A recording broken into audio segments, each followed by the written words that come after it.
go to John chapter 5, verse 39. Now you gonna sit that next to by you, man. You can't get nothing done when they say there's no time for joking. Huh? This nigga got the phone on. Oh, that's because they hung it up. 5:39. That's a big rusty grown nigga over here.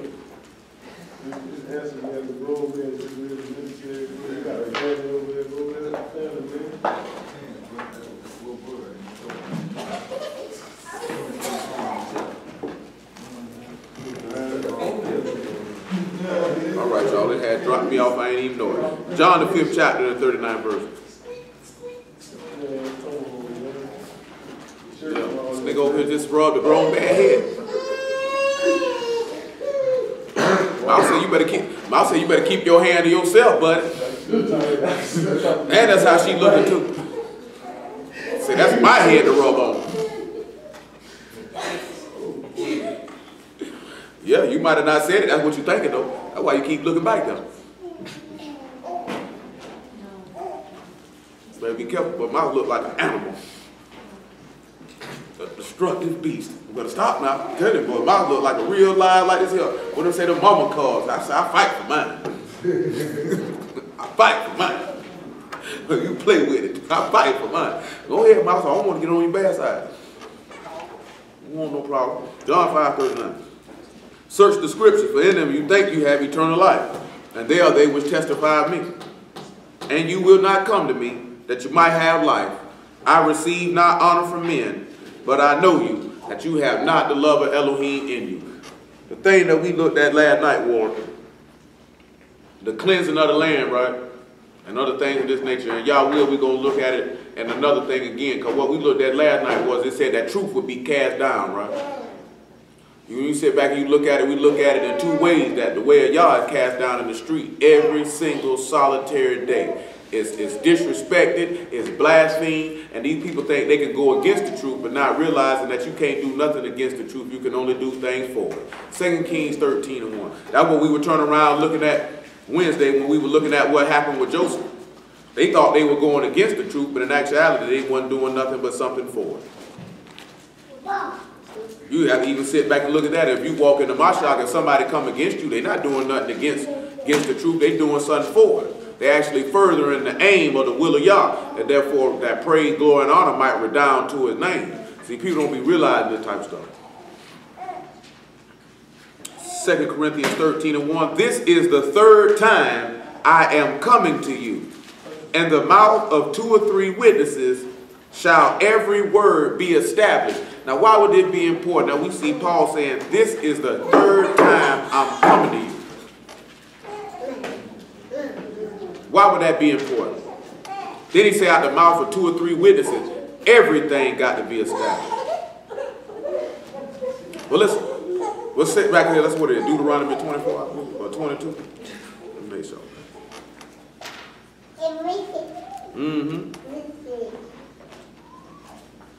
Make sure it's the right one that I wrote. Deuteronomy 19, pardon me. Deuteronomy 19, about verse 15.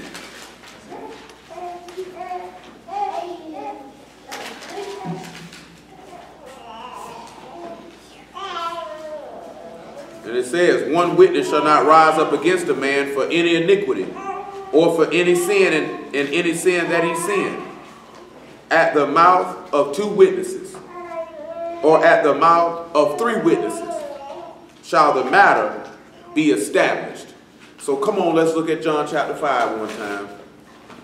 Because everybody love to talk trash about the Mashiach. We looked at it last night, right? Y'all remember one thing we looked at last night and we were talking about it on Wednesday too? John 5 about verse 31. They say, who have humbled himself to behold the things in the Shamahim in the heavens or the things in the earth. Now, just like you asked you think Yah humbled himself to see the things on high and in the earth? Why would the Father need to humble himself to see the things that he made in the heavens? Does that make any sense? So we already know this is a Mashiach who is referring to. But he said in 2 or 3 witnesses. Who remembers who are the 3 that bear witness in heaven? Father, the Word, and the Spirit. Those are the three that bear witness in heaven. Because the Word say now, the law say, you got to have 2 or 3 witnesses or can't nothing be stamped. So let's see what the Lord say here in the 31st verse of the 5th chapter of John. If I bear witness of myself, my witness is not true. There's another that bear witness of me, and I know that the witness which he witnessed of me is true. You sent unto John, and he bear witness unto the truth. So that means John would be one witness. But I receive not testimony from men, but these things I say that you might be saved. He was a burning and shining light, and you were willing for a season to rejoice in his light. But I have a greater witness than that of John. For the works which the Father hath given me to finish, the same works that I do, bear witness of me that the Father hath sent me. So guess who would be the other witness then? According to what he just said, what the other witness is then?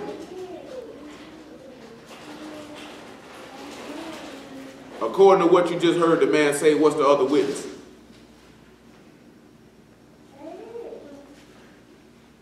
Really? I didn't think that was that difficult of a question. His works. Which would mean if it's his works, then what's the other witness then? Huh? What'd you say? So if he say the works my Father gave me to finish bear witness to me, then what is the other witness then? If the works that he did are what the Father gave bear witness to him, then what is the other witness then? Him dying and rising from the dead is not the other witness. Well, let's look at Job 16 and 19, and let's just see if we started off with it on the first thing we read. The word itself is the other witness. And how did these Kodesh men in old time, how did they speak? What moved them to speak? That means the Spirit of Yah moved them to speak. And if the Spirit of Yah moved them to speak, then that means the Father bear witness, the prophets bear witness in the Word, so the Word bear witness, so guess what? There's 3 witnesses.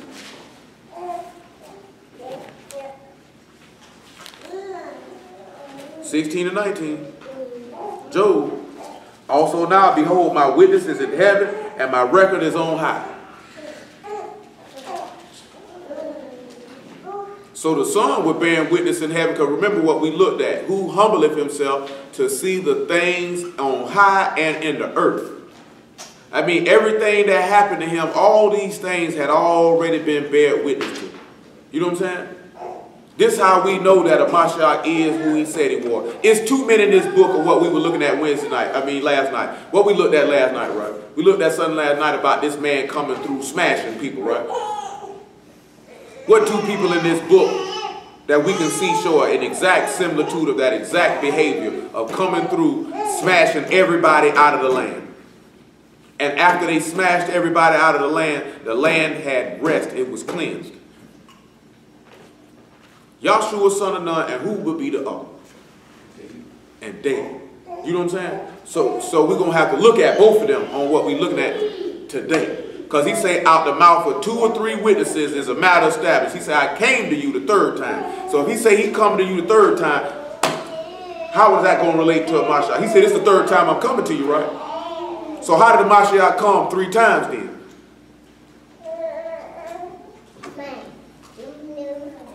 I feel you, man. I feel you. How did the Mashiach come 3 times then?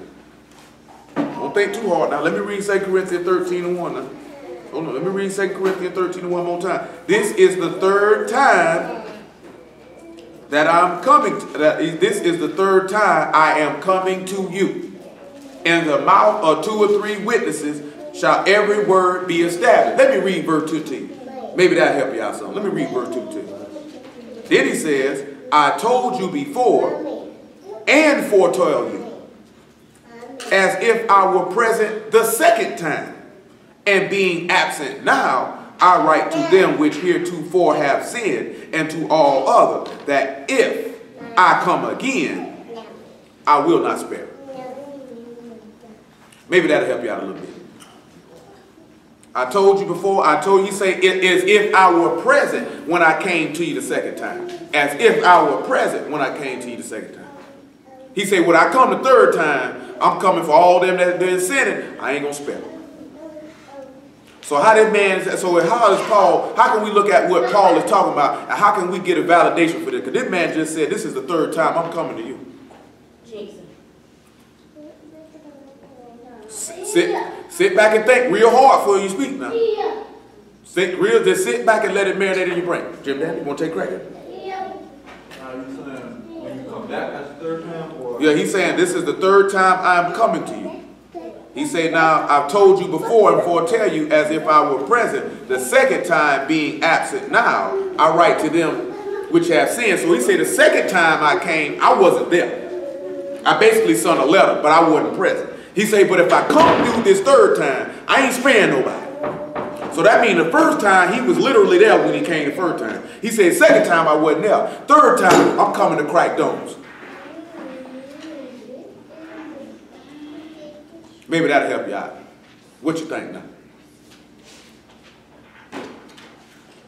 Huh? Glove, you want to take a crack? I mean, the only thing I got is the first time he came with the word, and the second time it was him. That is correct, Terrell. What you say, Glove? Oh, he got it right there. He good. What you saying, though?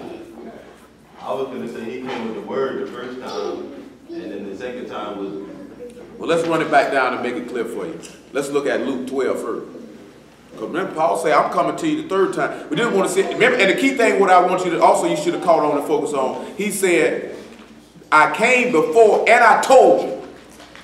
What did the law say? Hold on, before we even get Luke chapter 12. Isaiah 46.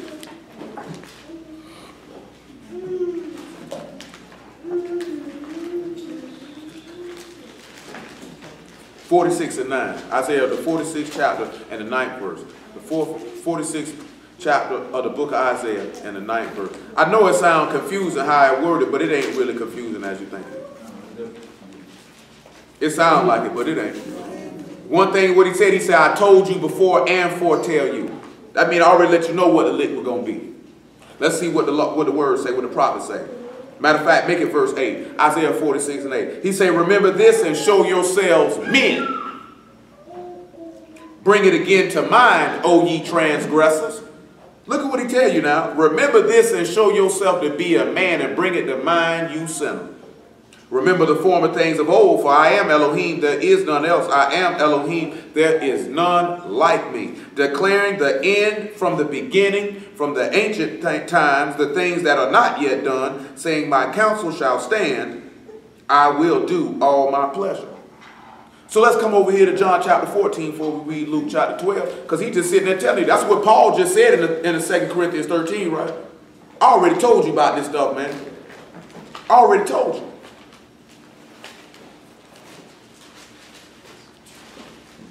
(14 and 23) of the book of John. After that, we get Romans chapter 5. Because he said, bring this to mind, O ye transgressors. He said, show yourself to be a man. You know, that's the #1 problem that go along with black people, period. That men don't want to show themselves to be a man in no shape, form, or fashion. Always want to capitulate and bend over and buck dance for people because they don't want to hurt nobody's feelings. Or they don't want to be ostracized. You know what I'm talking about? That's what a lot of people's problem is. You worry about hurting somebody's feelings. You worry about if somebody going to be upset with you. Or as if they going to like you. And I done told y'all before, a lot of men won't tell women about their behind because you worry about she going to close up that sugar shack for you. And then you're going to be mad because you can't get none. That's why you see a lot of these dudes in the word, they'll compromise it for that woman. As long as they can get in between her legs, they don't care, man. They're going to let her keep on going and you going right down with it. That's why King David told Solomon, I go the way of the earth. He say, man, show yourself a man. I mean, in every aspect of being a man, everything a man supposed to do, providing and protection, a leadership, a steady mind, logical, sound thinking. You know what I'm saying? Being firm and resolute. Serving Yah in spirit and in truth. That's what a man supposed to do. 14:23. Yahshua answered and said unto him, if a man love me, he will keep my words, and my Father will love him. And we will come unto him and make our abode with him.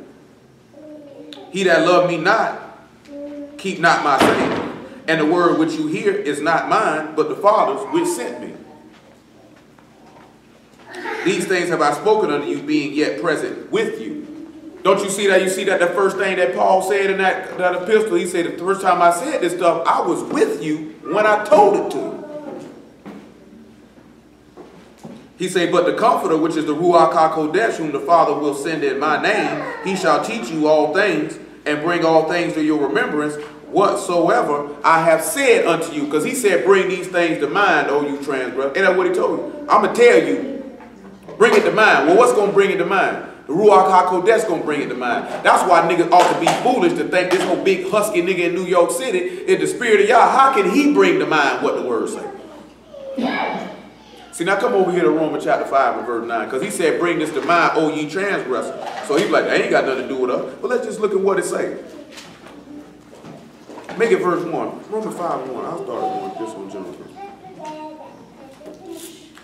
Leah, close your legs.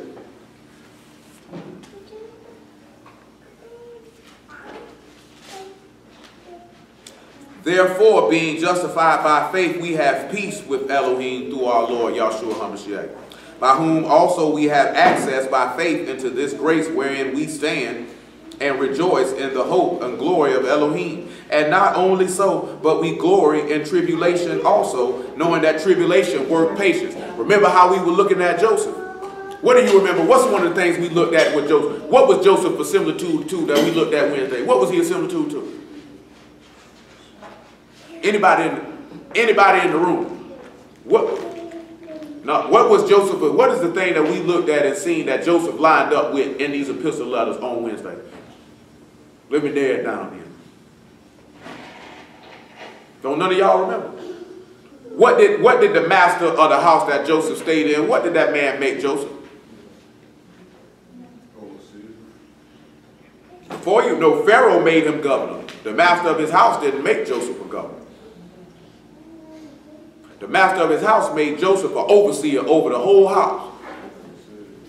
So if Joseph was an overseer over the whole house, what was Joseph a similitude of? So what did we look at? It just said that we know tribulation work patience. Don't you think when Joseph was in that prison, don't you think that was a little tribulation, a little trouble for him? Didn't he sit in there for 2 years and was patient? Don't the book say that an overseer is supposed to be patient? So we see Joseph following that same pattern of behavior, right? So let's sit back and look at that. That's sometimes what you got to look at, that if you're in a little bit of trouble for the word, you're supposed to have some patience. Even when you look at Mashiach, he had patience because he knew what was testified aforetime of him, that I know you won't suffer your Kodesh one to see corruption. See, I know I can abide here for a little bit because Yah will redeem me. Matter of fact, hold what you got. I'll show you something. Something hit my mind when I was talking to Trey about it this morning. Come on back to Genesis 41. Let me show you something. I'm going to see who catch it before I even say it. I'm going to just see who catch it before I even say it. Genesis 40, pardon me, not 41.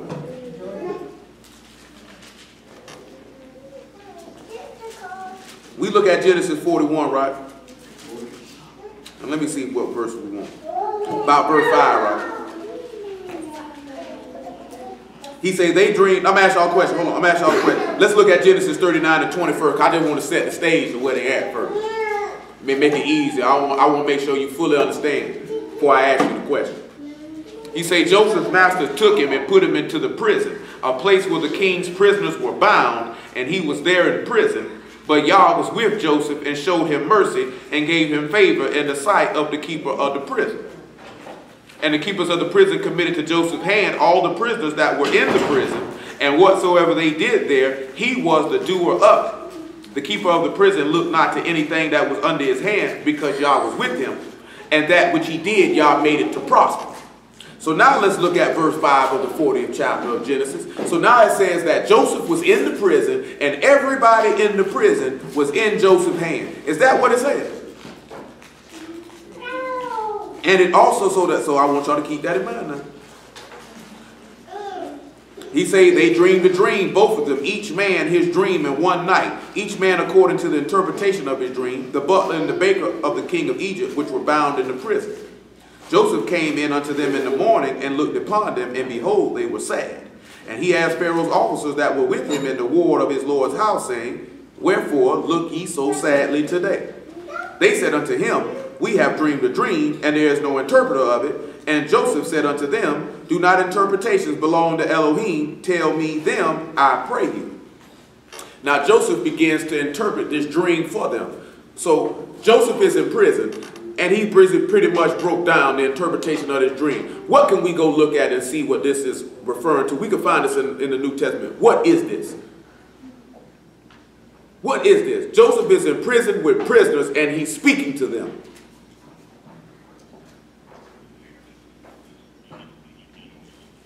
Huh? Anybody else? Anybody in the room want to take a shot at that? See, I preach to the dead. There you go. 1 Peter 3 and 18.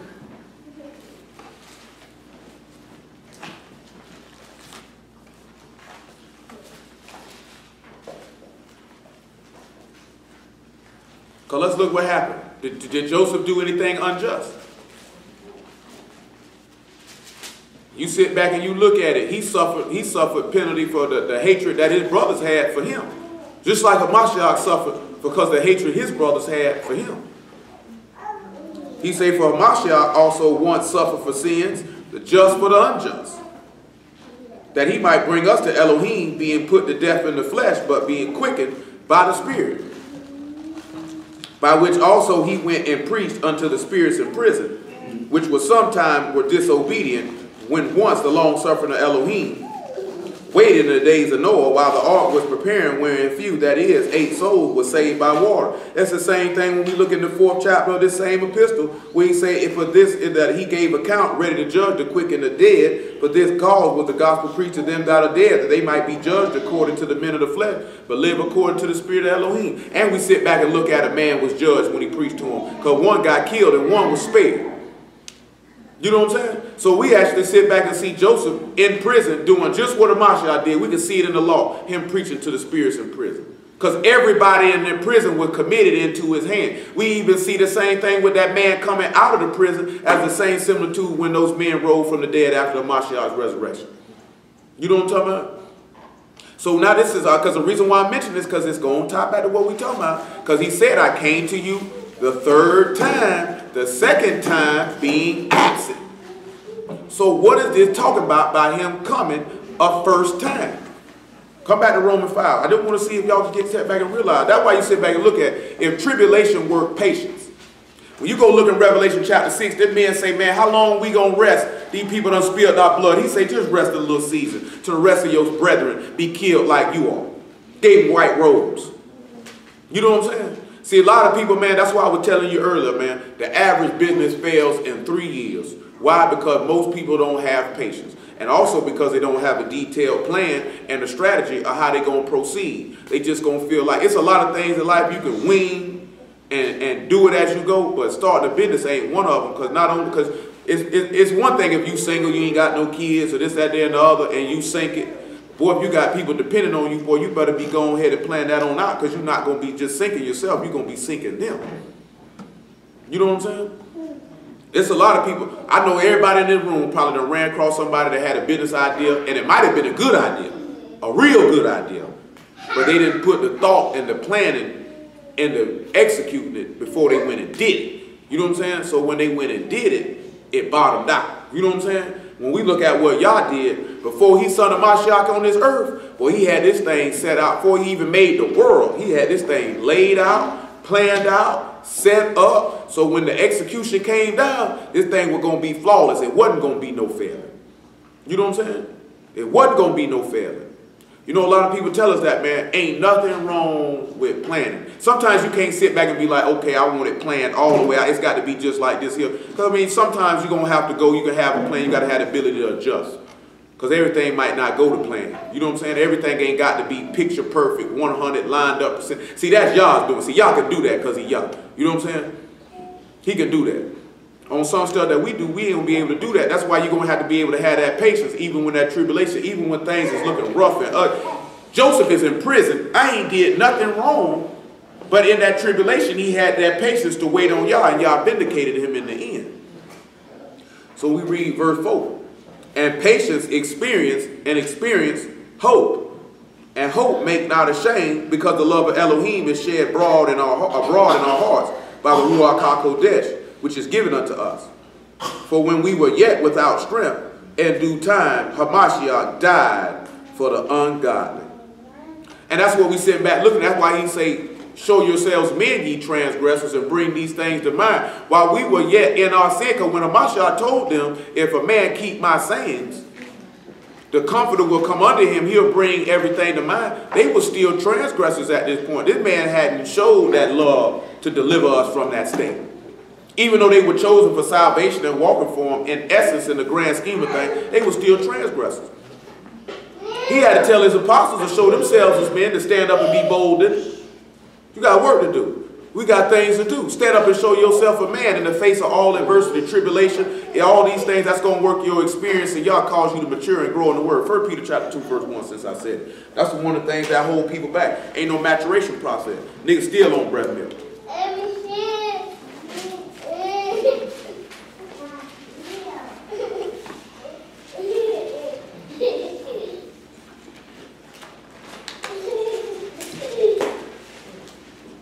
See, you know why he say that experience?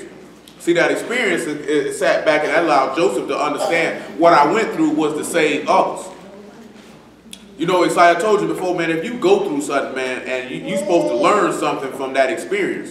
If you didn't learn nothing from the experience you're going through, it was just a wasted experience. That's why he experienced make hope, the substance of things hoped for, the things not seen, the hope that Yah will vindicate you in a time meet unto him. You know what I'm saying? You didn't hear Joseph, man, I ain't did nothing, I'm sitting in prison. Man, when he gonna get me out of there? He took that. And through that experience, he still kept his hope in Yah. And in the end, that hope didn't make him ashamed because Yah rose him out of that prison. You actually can see a similitude of Joseph being raised from the dead twice in his story. You know what I'm saying? Once when they put him in the pit and they came to the pit and he was gone. Twice when he came out to prison. Because when he came out to prison, he made him governor and sat him on his right hand. And said, everybody got to bow down and knee to you. Everybody got to listen to you. And then he gave him his daughter to be his wife. You know what I'm saying? Which we can also see that in a similitude with Sarah and Abraham. Because Sarah and Abraham, what he told them in Genesis 20, he said, man, you told me that was your sister. You didn't tell me that was your wife. Say, yeah, that is my sister. That's my father's daughter. Ain't Hamashiach, wouldn't we be Hamashiach's sister, so to speak, and his wife at the same time? He our brother and husband at the same time. You know what I'm saying? At the same time. At the same time. And guess what? He say, hey man, that's my father's daughter. And guess what Israel is? That's my father's daughter. He perfect. You know what I'm saying? So again, but see them do, oh, that's incest. You just missing the point of what it was about. I had to try to land, see, that's the same reason why we went into Egypt. Let me see if the fear of Yah is here. Just like when Abraham went in there. Is the fear of Yah here? Oh, it's not here. You know what I'm saying? So what did Yah end up doing? Let me crash it. Guess what? We've been sitting over here in America. Let's see if the fear of Yah here. Is it here? No, it's not here. Let me crash it. Is it in Europe? No, it's not here. Let me crash it. Where will it reside? It won't reside nowhere. So you know what he's going to have to do with Yah will. We're going to look at, I got to exterminate everybody breathing. You know what I'm saying? Everybody that is against me must be exterminated on sight. Woo! Ain't nobody want to tell nobody that. All they want to tell you is this man coming back to give you hugs and kisses. You know what I'm saying? 1 Peter chapter 2, verse 1. Wherefore, laying aside all malice and all guile and hypocrisies and envies and evil speakings, and as newborn babes desire the sincere milk of the word, that you may grow thereby. If so be that you tasted that the Lord is gracious. How many of y'all feel like you done tasted that the Lord is gracious? I know I have. Anybody else? I guess with everybody looking stupid, I don't guess nobody is.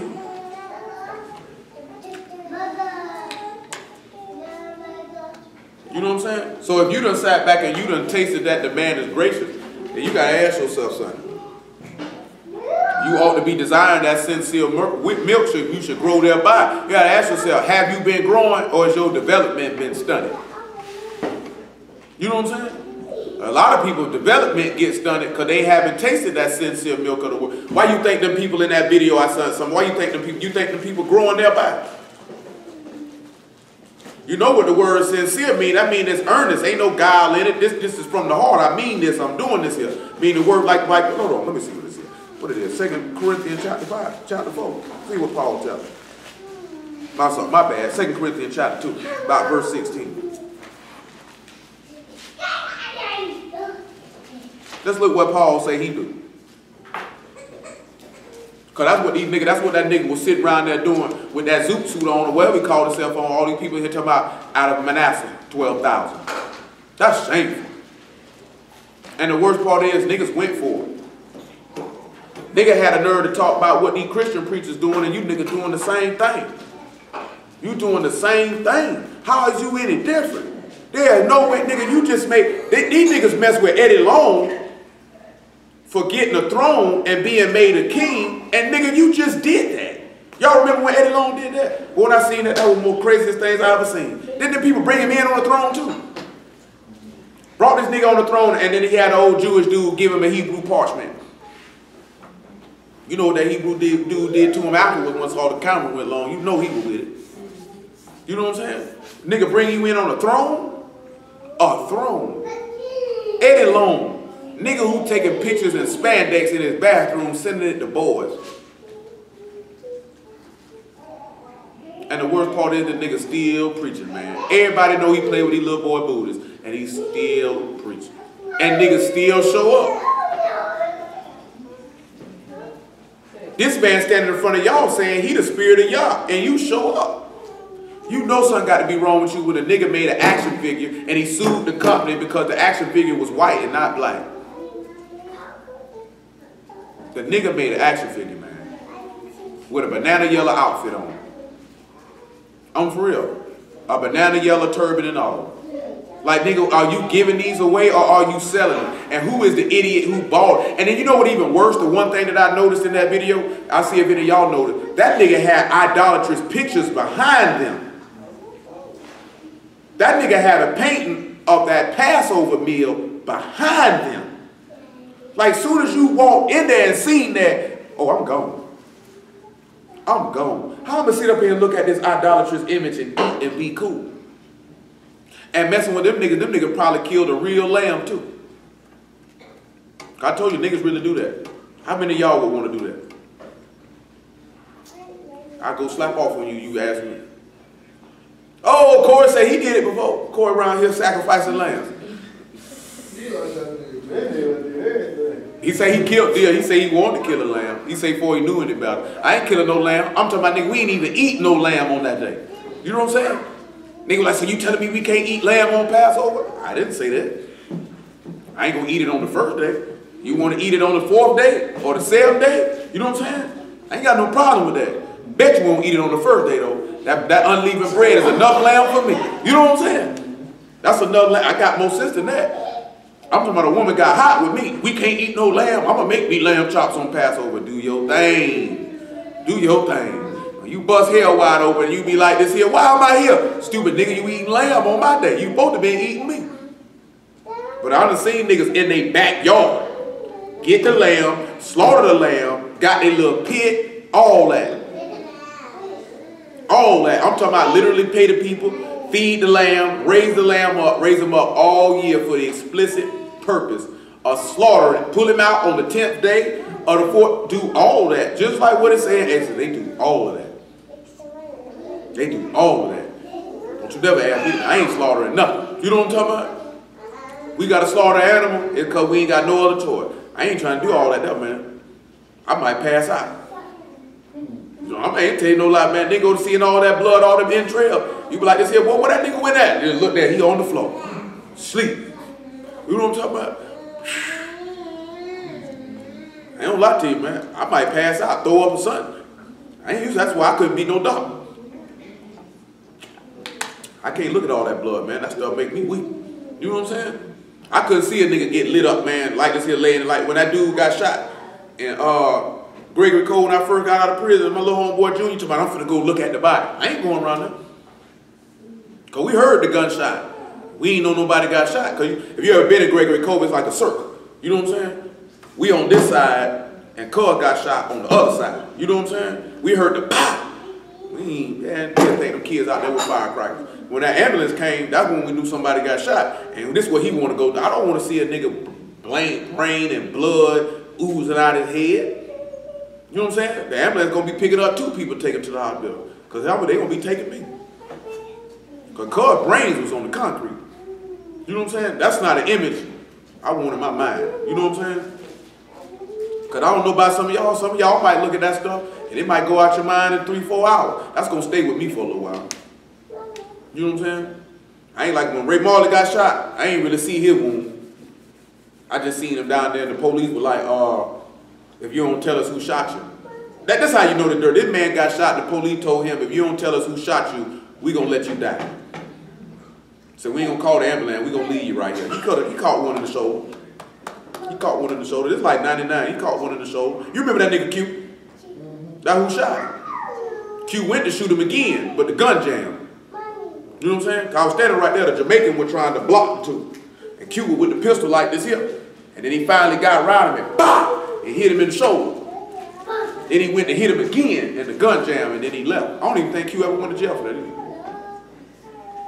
I said, boy, the Lord had to been with you, boy, because he was going to take you out. Shoot, depending on the track of his life, when he probably would have wished he would have went ahead and did it. That was the downturn of his life right there. He ain't never bounced back from that. 2 Corinthians 2:16. That's real though. I ain't saying that to be funny, boy. That nigga got shot. Man, he was all right before he got shot, man. That nigga got shot, boy. He was never the same. You know what I'm saying? His life went on a downward spiral from that day forward. So now niggas seeing me like, come on, bro. Boy, you better than this. You know what I'm saying? And guess what that really ended up doing, what I was telling y'all earlier? The systematic plan. Because if he wouldn't have been out there in them streets in the first place, there wouldn't even been no opportunity for him to get shot. Then he wouldn't have been around here doing what he was doing, which led to the end, the abusing of hard narcotics to put him in the state that he's in right now. You know what I'm saying? Back and forth to prison, constantly high. And this nigga was a decent basketball player, man, and it was drugs, which made him stop going to school when he had an opportunity to go to college to play ball. He might have not went to a major university, but he was good enough to where he could have went somewhere, got a degree, maybe did something with his life, but it was the selling of narcotics that stopped that. You don't think if these people wouldn't have put crack on the street and all that type of stuff, that wouldn't even be there? You know what I'm saying? I remember that nigga Jadakiss said on that why, and they say, why you gotta be hard? Why you a thug by choice? Niggas feel like they got to be gangsters. They got to be drug dealers. They don't choose to be it. They feel like they got to be accepted. You know what I'm saying? For niggas think you cool or you down, and you got millions upon millions of black men that's been in prison and lost their life on something that they really wouldn't have chose to do under regular circumstances. That's a sad state of affairs. To the one, we are the savor of death unto death.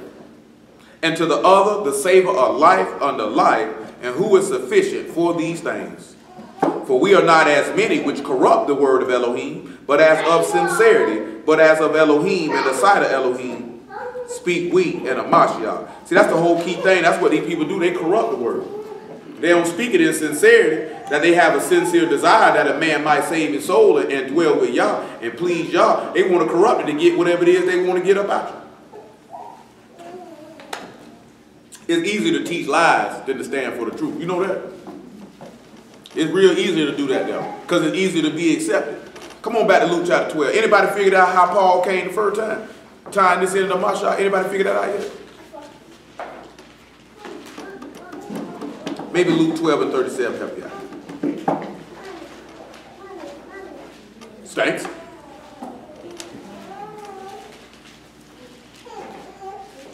He says, blessed are those servants, whom the Lord, when he comes, shall find watching. Truly I say unto you, that he shall gird himself and make them to sit down at meat and will come forth and serve them. And if he shall come in the second watch or come in the third watch and find them so, blessed are those servants. So when Paul say this is my third time coming to you, and the second time I was absent, what can we ascertain is the first time he came then?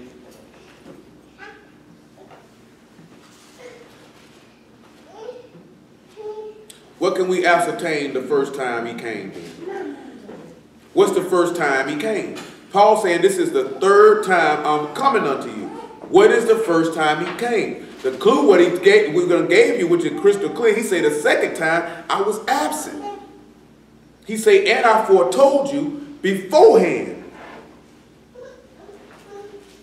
Nobody figured out. What you got? Come on, man. This ain't even that hard. Jim Dandy, Brian, what you got for me? Y'all want to see the first time he came here? Matthew 26 and 1.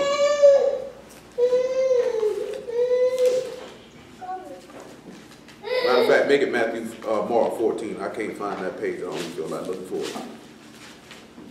Mark 14 and 1. I don't feel like looking for it. I see it right there.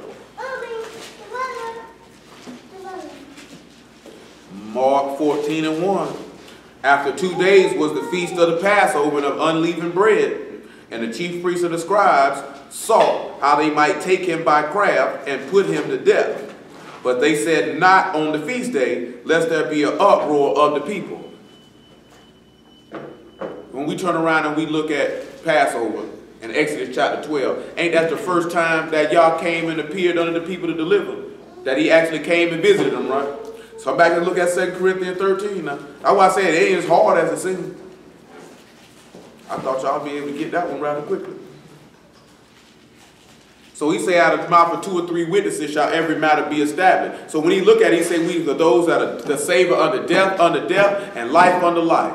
We know what happened to Mashiach when he went on Passover. He died. The same thing that we're looking at is similar to happening with Joseph when he was in prison. He was falsely accused of committing a sin and was put into prison. He said he was kept. Hold on, let me see what he said about this here, man. What he said about him in prison. Because it came to my mind when I said it. He said he was put in a place where the king's prisoners was bound, and he was there in the prison. We look at a Mashiach was put in the prison where the king's prisoners are bound. When we look at it on the spiritual level, where is the place where the king's prisoners are bound? Huh? It ain't that hard. Where's the place where the king prisoners are put at? Well, who is the king, first and foremost? Yah is the king. Yah is the king. So where is the place where the king's prisoners are put at? In the grave. In the grave. And what did Zechariah tell you? Ye prisoners of hope. You know what I'm saying? Remember we looked at Zechariah 9 and say, ye prisoners of hope, I deliver you from the pit where there was no water. And we see that as again as him preaching to the spirits in prison. And then in Matthew 27 being rolled from the dead. You know what I'm saying? Now he's sitting here telling you that we are life under those that are under life, and we are savor of death under those that are dead. You know what I'm saying? Those that want to die to the flesh, die to sin, we are savor to them. Those that want to live uprightness in the life of Yah, we are savor unto them. Either way it go, we preach the word in sincerity. We don't corrupt it. You know what I'm talking about? That the love of the Most High might dwell in a man's heart. So when you turn around and you look at this, look at the next thing he said, because he said the mouth of 2 or 3 witnesses shall every matter be established. Mashiach established his death and resurrection to give man life. Remember what we were looking at last night with Nehemiah? Since you didn't want to do what I said, I'll give you the dominion, give you into the hand of your enemies. They'll have dominion over you. And now you need to be lending your body to be dead to the flesh, to live under Yah. Remember we just read that in 1 Peter, didn't we? He said he was put to death in the flesh, but being quickened in the spirit. You can be put to death in the flesh spiritually and be made alive by the spirit. You don't actually have to die. That's why I was telling you that last night. Not one of you have to be nailed to a tree in order to put sin to death. You don't have to put your flesh to death to be literally nailed up here on the tree. That doesn't have to happen to you. He's already done that. All you have to do is metaphorically take up that same cross, that same tree, and nail your flesh to the word and die to it and live under Yah through his word. You don't got to be doing all that. You don't got to literally die. You understand what I'm telling you? He did it for you. So when you sit back and you looking at, Joseph was put into prison unjustly, just like a Mashiach was put into prison unjustly. This man suffered for the unjust. He's suffering for the people in Egypt. He's suffering for his brothers. What did he do? His brothers said, we got to kill this nigga, man. And they're having all these dreams talking about we going to bow down and serve him. Then they turn around and look in his pit. They threw him in a grave, turn around and look, and he gone. And he gone. Now we turn around and look at Joseph in the prison. He preaching to the spirits in prison. And next thing you know, he's gone. And when he gone, he made ruler over everything. He made ruler over everything. We even see when his brothers come to him, it's a similitude of what? When the apostles came to him after his resurrection. You know what I'm saying? So we seeing Joseph is a showing of the Passover, or the first time he came. bringing life out of death, because Joseph told his brothers on numerous occasions, what you thought to do to evil was Yahweh to save many souls alive. So that's when he came to him the first time. But then he said, I told you as if I were present the second time, being absent now. So how did he tell him the second time, but he wasn't there? There you go. That's Pentecost. This is what Paul talking about. I'm going to tell you, but I'm not going to be there. Because what did we already read in John 14? The Ruach HaKodesh will bring all things to your remembrance, what I said to you. Because he said it's expedient that I depart. So that means I'm going to tell you, but I ain't going to be there though. Let's look at Acts chapter 1 and let's see that. Remember, he said, I foretold you. Hamashiach we'd already read that in John 14. I already told you what was going to happen. We've looked at all them other places. Now, where's a place where we can see it in the law where I told you, but I ain't going to be there? You know, you go look at Isaiah, the 43rd chapter, and he say, you are my witnesses of these things, that I am Elohim and that I'm the Savior, and there is none else. But I'm not going to be there. You know what I'm saying? He said, I chose you to be my witnesses, but I'm not going to be there. You know who else is an example of somebody who I told you, but I'm going to be absent? When Elijah left Elisha, I had already told you. Now I'm gone. You know what to do. How else would he know what to do? Because I put my spirit on you. So my spirit is going to bring to remembrance what I already told you. Even though I'm not there with you, I'm telling you, that's two witnesses. Establishing. Establishing. See, we have to know and understand these things. Man, this ain't saying it for no reason. So ain't that two witnesses establishing that Yahshua HaMashiach? Paul coming in the same power and manner. I came to you the first time and told you in the flesh, you ain't want to listen to me. Second time I told you, but I wasn't there. This the third time I'm going to tell you. And the third time I'm going to tell you, I ain't going to spell it. Calm down, Tizzle, is it? Acts 1 and 8. 1 and 7 even better. 6, 1 and 6. Acts 1 and 6. And when they therefore were come together, they asked of him, saying, Lord, wilt thou this time restore again the kingdom to Israel? And he said unto them, it is not for you to know the times or the seasons which the Father hath put in his own power, but you shall receive power. After that, the Ruach HaKodesh is come upon you. You shall be witnesses unto me both in Jerusalem and in all Judea and in Samaria and unto the uttermost part of the earth. And when he had spoken these things, while they beheld, he was taken up in the cloud, received them out of their sight. And while they looked steadfastly towards heaven as he went up, behold, two men stood by them in white apparel, which also said, Ye men of Galilee, why stand ye gazing up into heaven? This same Yahshua, which is taken up from you into heaven, shall so come in like manner as you have seen him go into heaven. And we know what happened in Acts chapter 2. The Spirit came down, and what did Peter begin to do? They began to manifest everything that that man told them. So he came again the second time, though not being present. Huh? So come on back to 2 Corinthians 13. You see, that wasn't that difficult, was it? It just seemed like that, but it wasn't that difficult.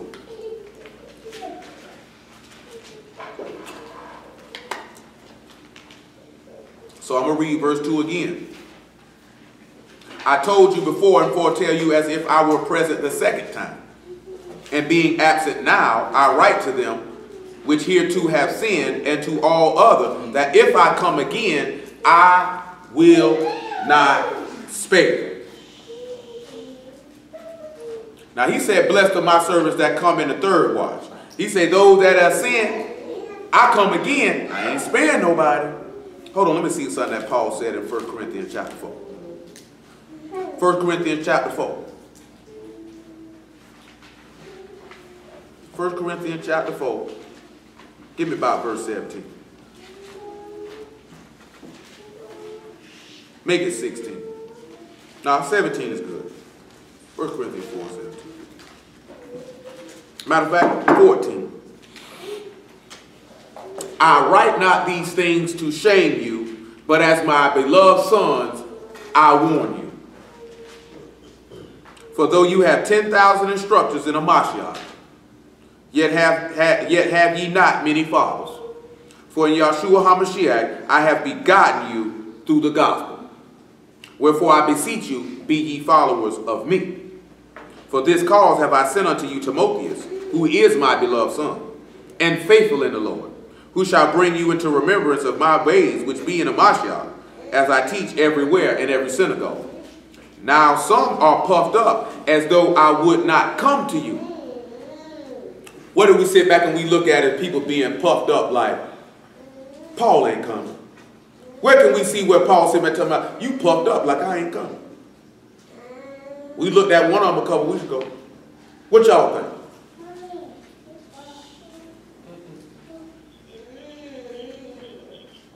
No, we ain't even dealing with them. Let's screw them. We talking about where we look at in this word, when we talk about this man say, you puffed up like I'm not coming. Where can we see examples of people being puffed up like somebody ain't coming? Like you got when we looked at it with Moses, when he departed from them, they got puffed up and say, man, make us a power, we gonna eat, drink, and play. But let me show you another example. Somebody got puffed. Hold on. Somebody got puffed up like it wasn't gonna be no wrath. Come on. 1 Kings chapter 2. No, they did it with Noah. That was said. You sound like them niggas in the county talking about who want a meal. Over here. Can nobody hear you?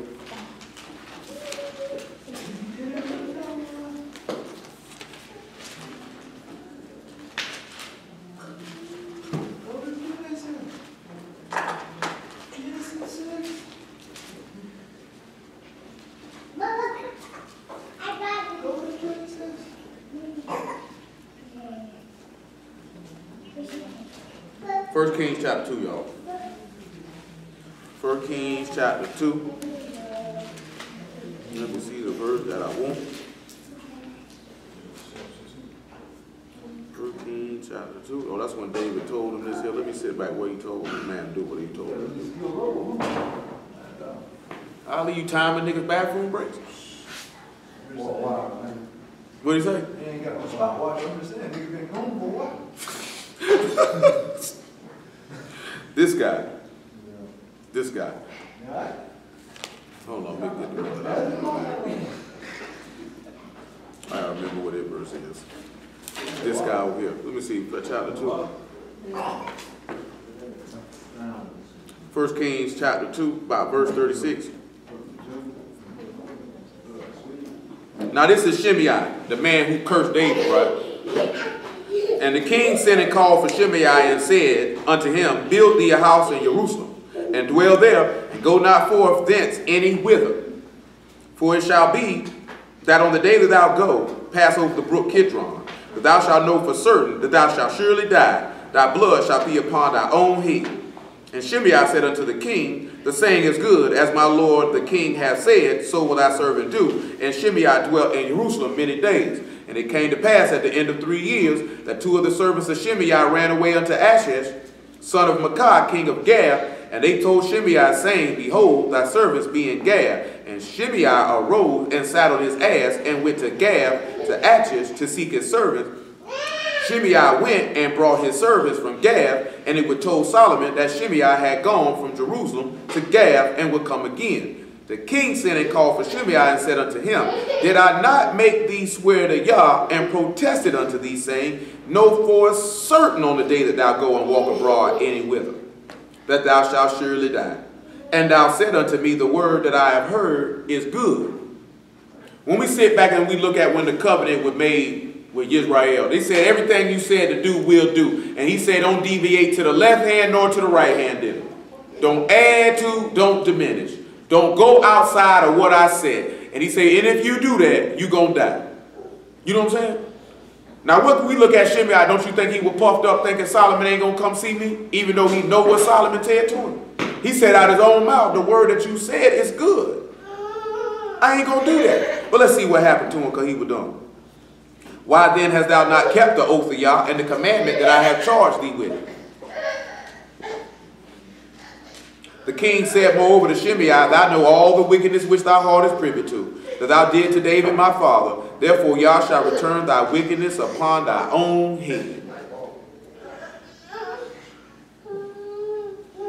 Calm down. Look at Micah chapter 7. Little Mike, boy, you with that rallies over there, man. Yeah, you with that rallies.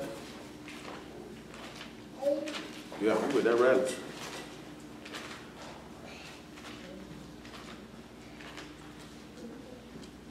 Micah 7, verse 8. And we'll come back and look at Paul in 1 Corinthians 4 again. You know, we talked about that a couple weeks ago. That's what these people talk about, what a sign of his coming. Remember Masha, I said in Luke chapter 12, if you say, my master, my Lord, the day is coming, I'm going to eat, drink, and beat the maid servants. He said, when I get back here, I'm going to point you your portion with the hypocrites and unbelievers. I got something for you. You know what I'm saying? You want to sit back, you know how some people sit back and look at, you get a certain level of knowledge or information, you get puffed up in your heart, you be like, man, that nigga ain't coming by.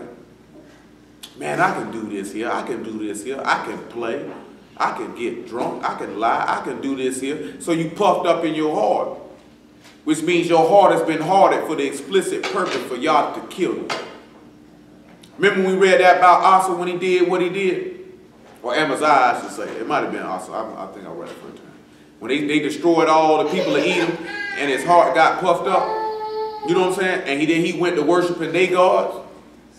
And he said when that prophet came to warn him and he wouldn't hear him, he said, I know now that y'all have purpose to kill you. You know what I'm saying? You got to sit back and look at it, man. This man been done told you, son, because he say a neck that's reproved often is to be destroyed. You know what I'm talking about? You got to be told the same thing over and over and over and over and over and over again. After a while, you're going to be murdered. Because y'all been done hard in your heart for the simple purpose. I'm not going to allow you to take heed to it and hear it because I have purpose to kill you. You know what I'm saying? I don't think people be sitting back looking at that right there. Some of y'all done sat back, some of us done seen somebody, people were warning them, well, you better not do this here. You better not do that there. And they had all these people giving them warning, and they didn't want to hear it because y'all purpose to kill that person. I don't want him to hear it. I don't want them to take heed to the warning. It is my desire to kill him. You know what I'm saying? And sometimes it ain't even got to kill you. It could be certain things you're doing for it to fall apart or going to jail or any type of thing. Like I said, you said, well, you better stop, boy. It's hot around now. Don't go around now, or I'm going. Because I have purpose for you to go to jail. That is my desire. You know what I'm saying? Sometimes when people tell people to stop messing with particular men or women, and like whatever it is that man or woman end up doing to you because he hardened your heart so you wouldn't hear it, because I purpose for that to happen to you. We just hope if you had that you that hard-headed, that maybe he trying to teach you something and that he maybe not be his desire to kill you. You know what I'm saying? Because when we look at Pharaoh, what he said about Pharaoh, I've hardened his heart for this cause, that I might show my power in him. Because my desire is to destroy this whole land and his kingdom. So I don't want him to hear it. You know what I'm saying? You got to catch that stuff, man. You got to keep being told the same thing over and over again. If you notice somebody been done told you something, oh boy, that face. Don't make that face, man. Keep it on the inside, man. Just keep it on the inside. 7 and 8. Micah chapter 7 and 8. Shoot, I can't say it. Like I said, he was doing that the other, on Thursday, man. T had went him upside his head. He's sitting there looking at me. I'm not going to save it. You know what I'm talking about? You're just going to have to wear that one, little buddy. Just going to have to wear that one. Rejoice not against me, O my enemy. When I fall, I shall arise. When I sit in darkness, y'all shall be a light unto me.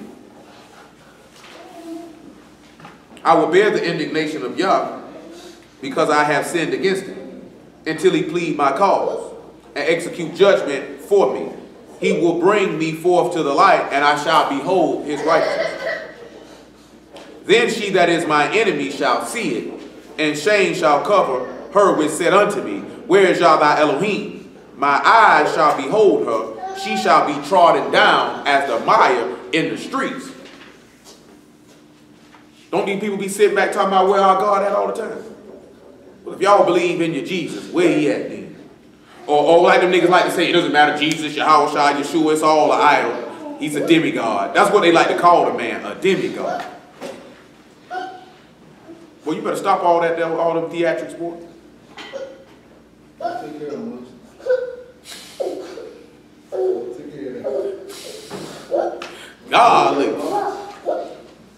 Nigga say, hey, this I ain't paid $98 yet. That nigga ain't the fruit of my lawn. She gonna have to beat it.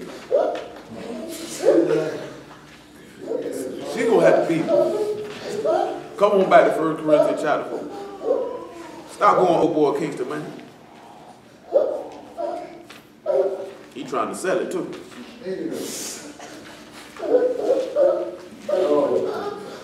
You're out here sounding like a walrus. Boy, you better stop.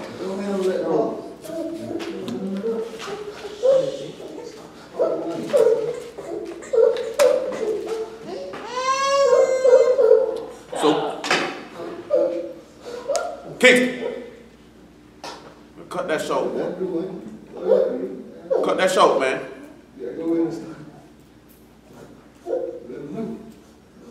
You keep on doing that there. Next time you're going to want to take a trip, make sure you leave to the house. You won't get to go on that one. You sit back and look at it, right? What these people sit back and say, man. Like, and he mentioned that's the same thing, even though it mentioned that it don't mention that in Genesis chapter 6. But it does mention it in Peter that Noah was a preacher of righteousness. That when that word was being manifested, them people didn't want to hear that. Oh man, it's just like the days of Noah. We gonna eat. You puffed up in your heart. You thinking I'm not coming. See, let's look at Luke 17. They think I ain't coming. That's what people's mind frame is. This man is not coming. But boy, they gonna be in for a rude awakening. 24:17. Make it 22. Luke 17:22.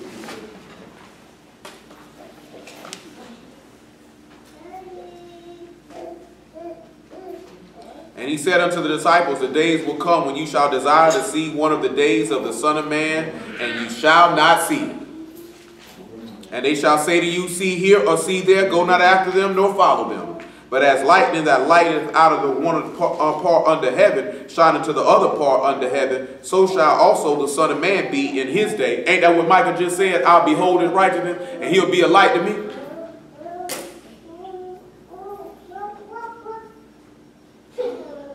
He say, but first he must suffer many things and be rejected of this generation, because I got to come the first time.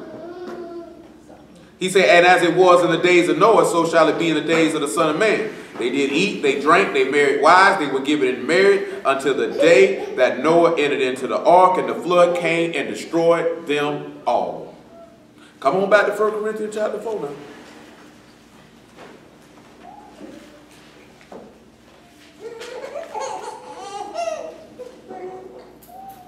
He said, now, verse 18, now some are puffed up as though I would not come to you. But I will come to you shortly, if the Lord will. And will know, not the speech of them which are puffed up, but the power. So he ain't going to know the speech of them that puffed up, but they going to know the power. For the kingdom of Elohim is not in word, but in power. What will ye? Shall I come unto you with a rod, or in love, and in the spirit of meekness? So now he's to sit back. Paul just asked the question, which way would you prefer that I come? First he said, with a rod. What's the rod for? Correction. Or he said, should I come in love, or should I come in meekness? And when we turn around and look at it, for some people, the Lord coming back with a rod. Those that were puffed up thinking he wasn't going to come. Get Revelation chapter 7, I want to say.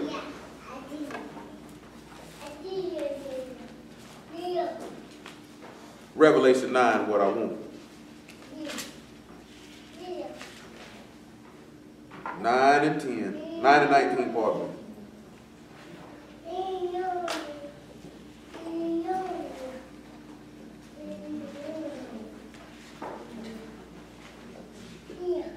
He say, for their power is in their mouth, and their tails. For their tails were like unto serpents, and had heads, and with them that do they hurt. And the rest of the men which were not killed by these plagues, yet repented not of the works of their hands, that they should not worship devils, and idols of gold, and silver, and brass, and stone, and of wood, which neither can see, nor hear, nor walk. Neither repented they of their murders, nor of their sorceries, nor of their fornications, nor of their thefts. This man raining plagues on these men. He ain't even came back yet, and they still puffed up. Because you know why? They didn't think he was going to come. You know, these dudes think the Lord lied, right? You see Paul say, if the Lord will, I'll come shortly, right? Didn't the Lord say the same thing? What did he say? Look at the 22nd chapter. They said that's how you know the Lord was alive. 20th verse. They said Mashiach was alive, y'all. They just don't understand when shortly to him might not be shortly for us. You know what I'm saying? See, they thinking I done got in discussions with dudes when they say, oh, 1,000 years means it's one day to the Lord. That's what Psalms 90 says. That's where Peter got it from. You know what I'm talking about? They be like, oh, see, y'all, you looking at it wrong. I ain't looking at nothing wrong. If the man say 1,000 years for us is one day for him, then that's enough for me. You know what I'm saying? We'll look at the verse where the niggas try to extrapolate it and make it fit how they want it to fit. But it is what it is. The niggas who really kick that are preterists. Because I told you that nigga Carl was debating one of them preterists. I guess the preterists must have smashed him, how them niggas were clowning on him. You know what I'm saying? I have no idea because I didn't watch it, don't have a desire to watch it, won't watch it. You know what I'm saying? But how them niggas were clowning him, man, them niggas were clowning him so hard, that nigga told that nigga, he said, man, you know you can't be preaching, man. You been scratching your booty. Go wash your hand first. Like, that's how they clown. This is a grown man. And you around here talking about I'm scratching my booty. And got pictures of it. I'm like, I know this nigga ain't got a picture of this nigga scratching his booty.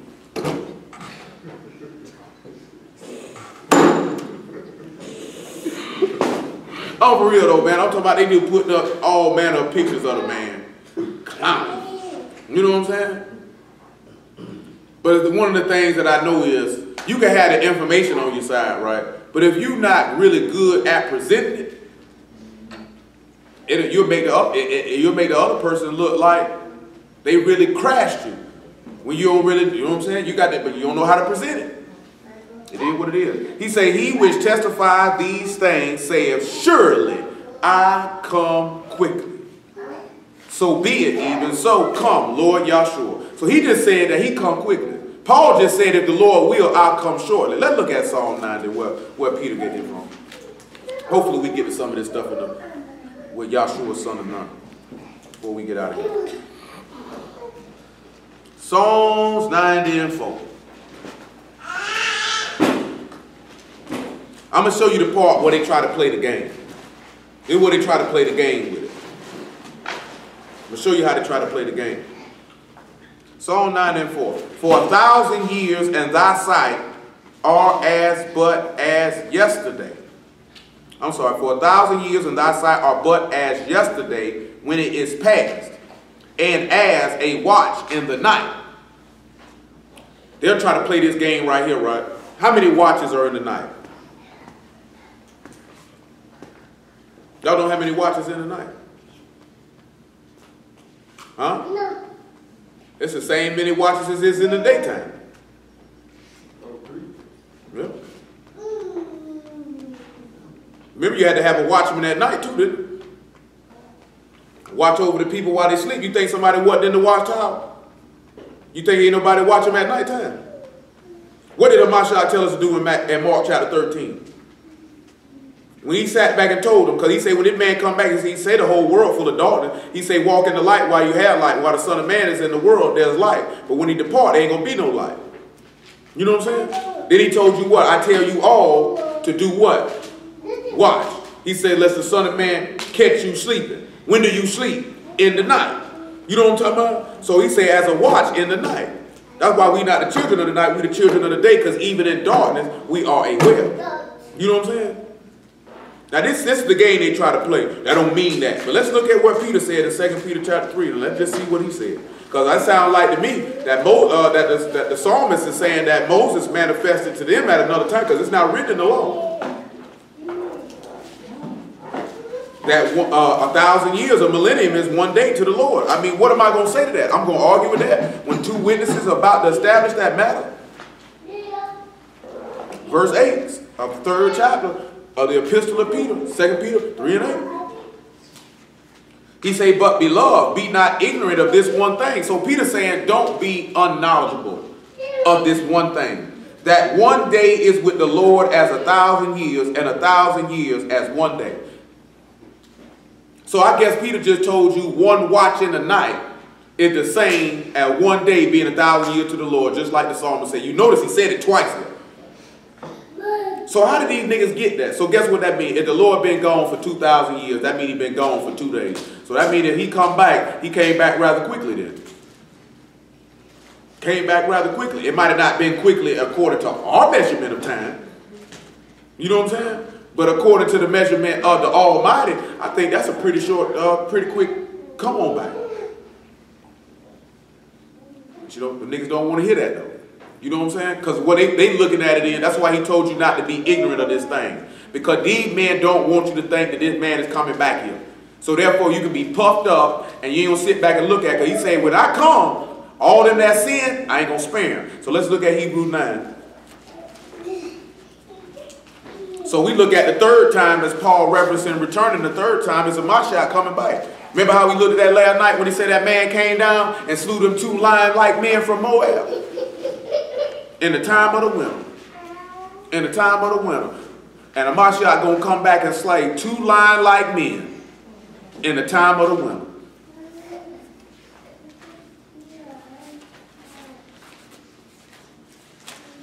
Nine and 27. 9 and 26 is even better. Hebrews 9 and 26. Hebrews 9 and 26. He say, for then must he often have suffered since the foundation of the world. But now once in the end of the world, that he have appeared to put away sin by the sacrifice of himself. And it is appointed unto men once to die, but after this judgment. So Hamashiach was once offered to bear the sins of many. And unto them that look for him, he shall appear the second time without sin unto salvation. So how do we sit back and look at that for those who look for him? He going to come back without sin. He going to come back with saving. And you know if he coming back with saving, that means he going to come back to water, subdue the land. Let's look at 2 Samuel chapter 22. Come here, Stanks.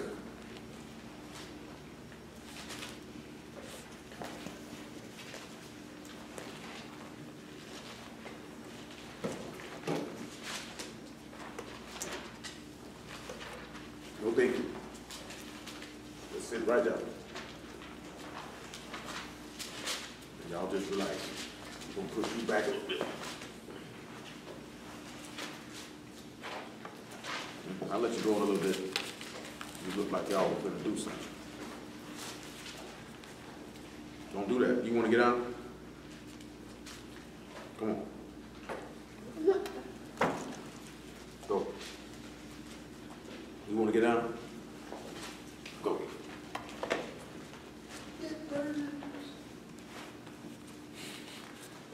Everybody wants to be a comedian. Nobody's got any material. 2 Samuel 22, about verse 38. Matter of fact, make it 35. 34. 2 Samuel 22 and 34. This David speaking, right? If you look at verse 1, you see that David spake unto Yah the words of this song, that Yah delivered him out of the hand of his enemies and the hand of Saul. You can also read this same exact thing in Psalms 18 if you so choose. No running. He make my feet like hinds' feet and set me upon high places. Does anybody remember in the law where it said something about somebody was made like a hind? Y'all know what it said? Anybody? Anybody? Well, Genesis 49, I'll show it to you. What they say Genesis 49 about, y'all? Huh? That's the 12 tribes, y'all, ain't it? Verse 21. Genesis 49. 49 and 21. That's that 12 tribe chart. That's what they use Genesis 49 for, ain't it? That's what we know where the 12 tribes was scattered. That's what they say, right? Well, let's look at about verse 21. And it says, Naphtali is a hind let loose. He give goodly word. Anybody, you come back to 2 Samuel 22. Anybody know what the word Naphtali means, that name? Anybody remember what it means? Anybody know what Naphtali means? Nobody? Going once? To overcome. Huh? To overcome. Yeah, that's pretty much correct. Naphtali means I have prevailed or overcame. So he said, he that overcame is as a hind let loose, he give goodly word. Anybody know what a hind is? I know Court ought to know. Yeah, that's a deer. A deer. And ain't that something that when we turn around and we sit back and look at it, the hind let loose, he get goodly word. And we see Amashai say, the words that I speak unto you, they are spirit and they are life. He said, they made me like hind's feet. I'm a hind let loose, or a deer let loose. He said, my feet are like hind's feet. You know what a deer's known for? They pretty, they run, but they pretty quick though. Man. They agile, they you know what I'm saying? Real skillful in their movements. You know what I'm saying? What do they like to say? I think a gazelle's a deer, ain't it? They say that nigga, yeah, you know what they like to say? That nigga run like a gazelle. With grace and in beauty. You know what I'm talking about? He said he made my feet like a hind feet and set me upon my high places. Now it says Naphtali is like a hind let loose. He give goodly words. When we look at Amashai being let loose on the earth, did he not give goodly word? Was he not skillful and graceful in every single solitary thing that he did? And then at the end of that, he prevailed because he told his apostles what? Be a good cheer. I, Naphtali, I overcame the world. Then he said, who is him that will Naphtali? Who is him that will overcome? But he that believed that Yahshua is the Son of the Most High. Let's look at 35 then. Listen to what he say that David said that this man told him to do. He teach my hands to war, so that a bow of steel is broken by my arms. If we were to go look at the law, didn't y'all teach Moses how to war? You know what I'm saying? Me and Fat Boy looked at this before. They said in some circles, they say that Moses is considered to be one of the greatest military tacticians in the history of mankind. And who taught him that? Yah taught him that. And David was known to be what? A mighty man. One of the greatest military tacticians of all time.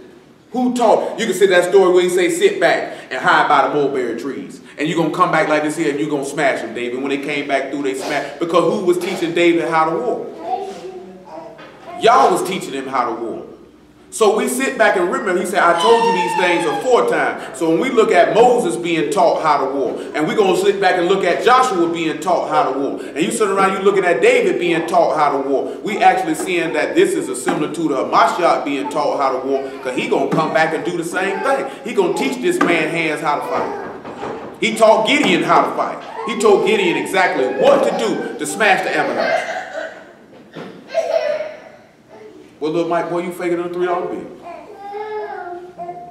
Verse 36. Thou hast also given me the shield of thy salvation, and thy gentleness have made me great. Thou hast enlarged my steps under me, so that my feet did not slip. Listen what he said. I have pursued my enemies and destroyed them, and turned not again until I consumed them. And I have consumed them and wounded them. They could not arise, yea, they are fallen under my feet. Let's get Romans 16 real fast. He said, my enemy's up under my feet. After that, we can look at Psalm 91 too.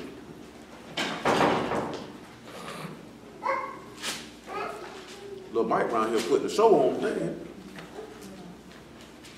He hit Glover with the limp body. You know what I'm saying? You know the little kids like go to crazy, they hit it with the limp body. That's when you know, boy, nigga, I'm gonna kill you. But me and Lane were riding past Winn-Dixie Thursday. But that old black lady came out there on that little motor car. That little boy was hollering. She said, boy, I'm gonna beat this nigga when I get him to the house.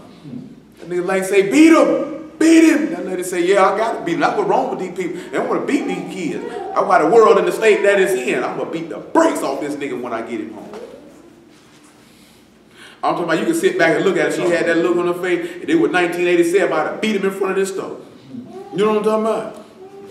But I'm going to wait, though. I'm going to get this nigga to the house, boy. I'm going to beat the mud off this nigga. I'm talking about Jit was showing out, too. Jit was showing out, too. I'm talking about Jit head was way too big to be doing all that flopping around he was doing. Well, you going to cause an accident. What I want here, 16 and about 18 or 17, 16 and 17. Now I beseech you, brethren, mark them which cause divisions and offenses contrary to the doctrine which you have learned, and avoid them. For they that are such serve not our Lord Yahshua HaMashiach, but their own belly. And by good words and fair speeches deceive the hearts of the simple. For your obedience is come abroad unto all men. All right, man. So you're all right with me. You'll hold it in for me. Just hold it in, man. Just keep it on the inside. He said, I am glad, therefore, on your behalf. But yet I would have you wise unto that which is good, and simple concerning evil. And the Elohim of peace shall bruise Satan under your feet shortly. The grace of our Lord Yahshua HaMashiach be with you. They sit back and look at it. Remember, he said he shall bruise his head and he'll bruise thy heel, right?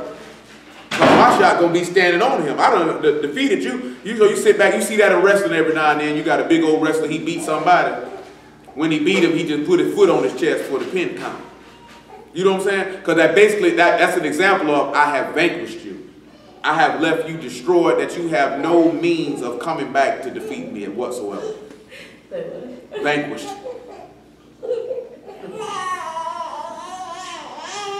That's all. Come on, Psalm 91. They don't know nothing about that. That's like they said, that's total destruction.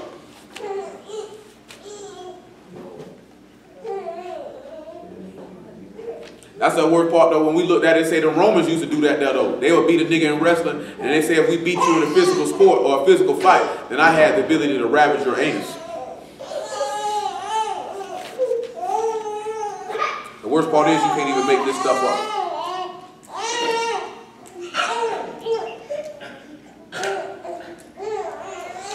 Psalms 91 and about verse 10.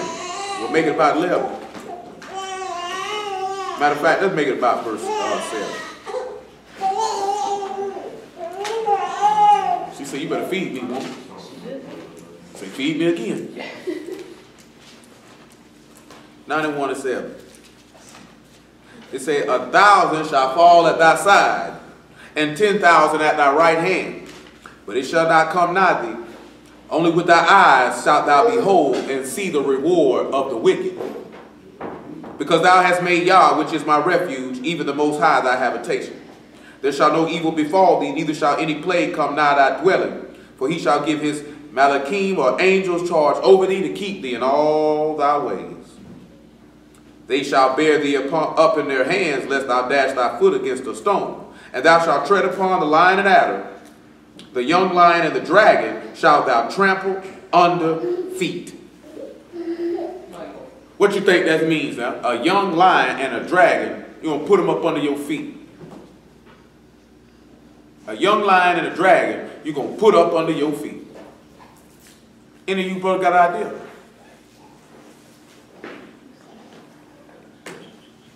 Yeah, what we were looking at last night, the beast and the false prophet. He said he'll have a mouth like a lion, and the beast the one gave him authority, and the Mashiach going to come back and smash both of them and cast them into the lake of fire and brimstone alive. You don't realize that? They going in alive.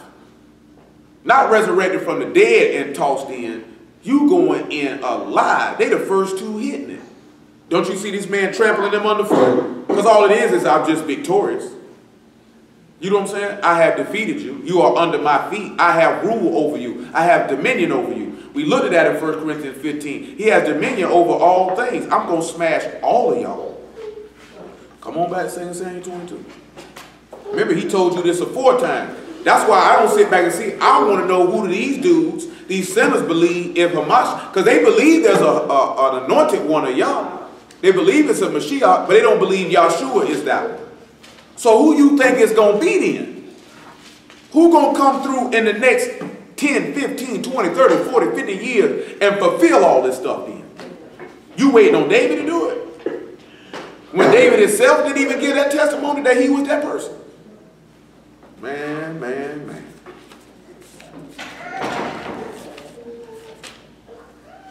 The worst part is they look at David as they should be looking at he that come from the seed of David. 22, 40.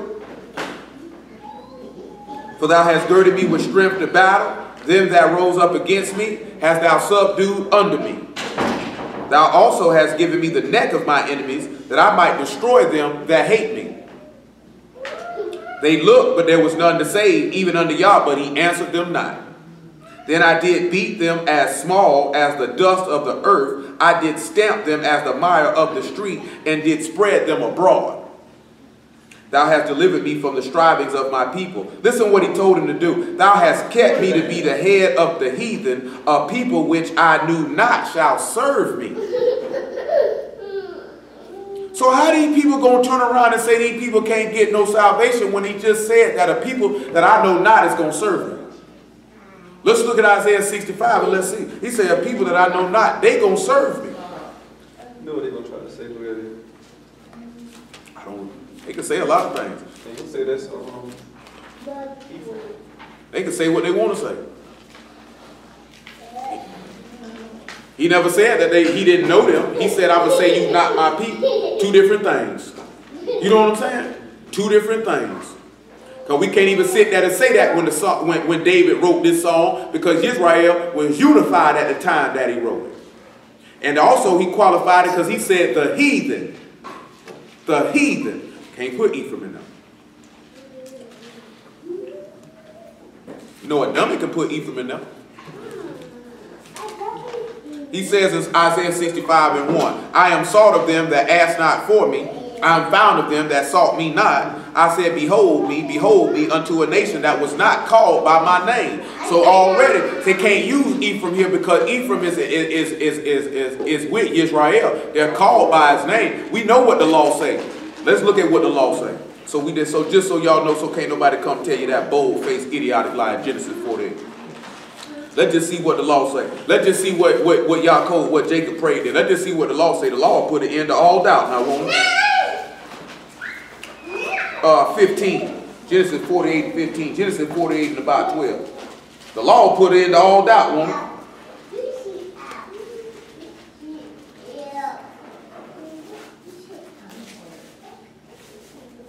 He says, and Joseph brought them out from between his knees and bowed himself with his face to the earth. Joseph took them both, Ephraim in his right hand towards Israel's left hand, and Manasseh in his left hand towards Israel's right hand, and brought them near unto him. Israel stretched out his right hand and laid it upon Ephraim's head, who was the younger, and his left hand upon Manasseh's head, guiding his hands wittingly, for Manasseh was the firstborn. And he blessed Joseph and said, Elohim, before whom my fathers Abraham, Isaac did walk, the Elohim which fed me all my life long unto this day, the Malachim which redeemed me from all evil, bless the last, and listen what he said, and let my name be named on thee, and the name of my fathers Abraham and Isaac, and let them grow into a multitude in the midst of the earth. So if you sit back and say, oh, that's Ephraim, it don't matter. The name of Israel on them, they called by his name. That eliminates that.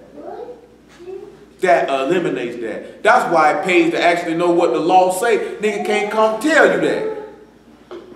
So when he say if people being sought by my name who ain't sought by me, is he talking about the split? Is he just talking about Judah? Or is he talking about all of them? Huh? He talking about everybody, ain't he? So then we come over here to Acts 13 and let's just see what's going on. Boy, look, Mike going hard in the paint this afternoon. I ain't never seen him go hard like this.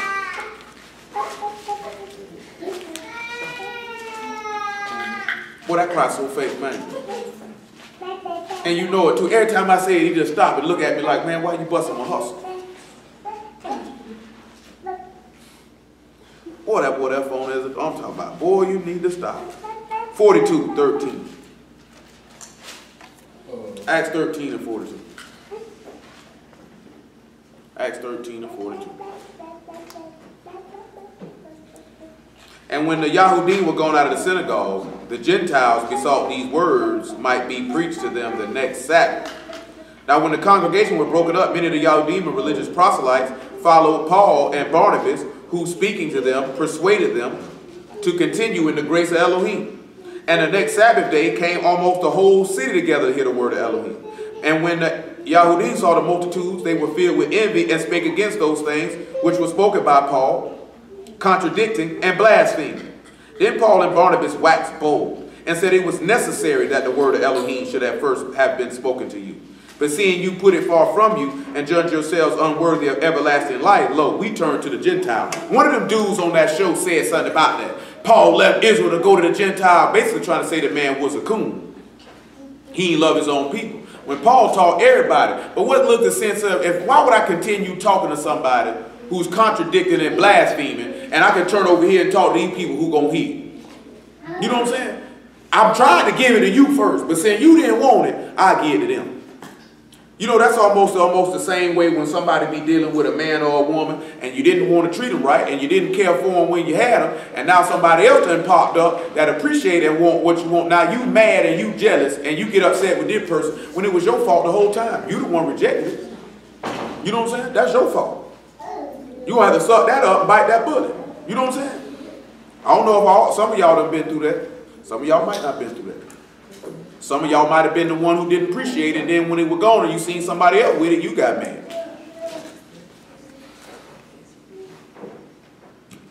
Verse 47. For so have the Lord commanded us, saying, I have set thee to be a light of the Gentiles, that thou shalt be for salvation unto the ends of the earth. And when the Gentiles heard this, they were glad and glorified the word of the Lord. And as many were ordained to eternal life, believed. So when we come back and look at Revelation 21 and 24, well, this will make a lot more sense.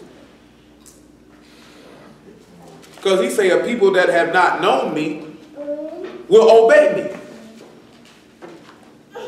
And we know what it means not to know Yah. That means they didn't have his word. Remember what Zechariah 8 and 23 say? He say, man, he'll take skirt of him that is a Jew. Now, I think that one they're real, though. I think that one there real. It's all right, man. Suck it on up. You must have got slapped in the mouth again.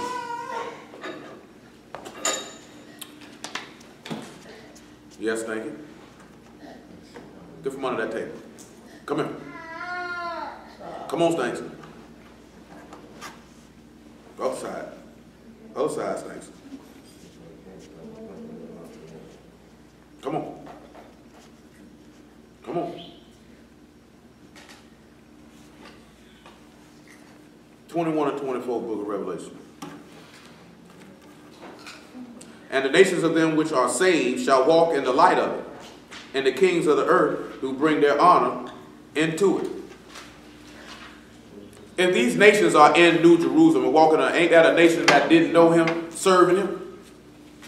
Because we know, these niggas love to quote Psalm 147. He gave his word unto Jacob, as forth as the nations, they had not known it, which means they didn't know him.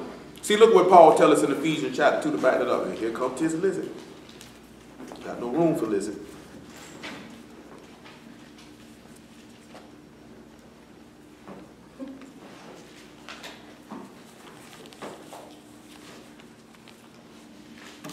Thank you, thank you. Ephesians 2 and about verse 15, I believe.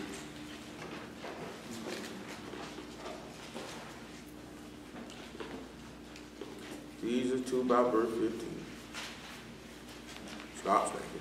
Actually 12 is 11 is what I want.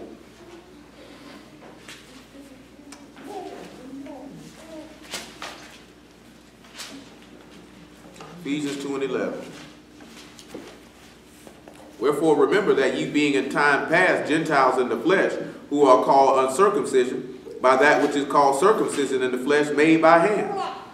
That at that time you were without Hamashiach, being aliens from the commonwealth of Israel, and strangers from the covenant of promise, having no hope, and without Elohim in the world. But now in Hamashiach ye are who sometimes were far off, are made nigh by the blood of Hamashiach. We sit back and look at that by what David is talking about is these people who were far off will be made close. We even see that in the book of Samuel.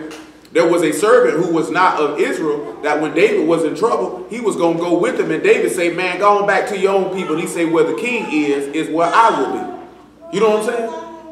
There's always things showing you that these people had an opportunity to get in and to walk with this man and serve this man. Come on back to 2 Samuel 22. You want to turn the page? Turn the page down. We'll turn it again.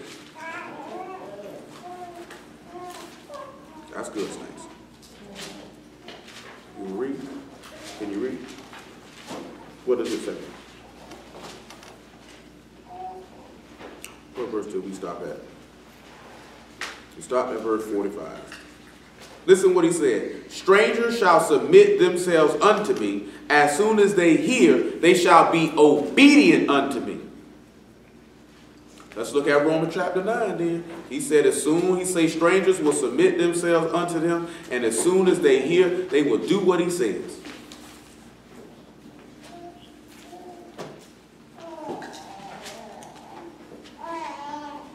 Romans 9 and 30.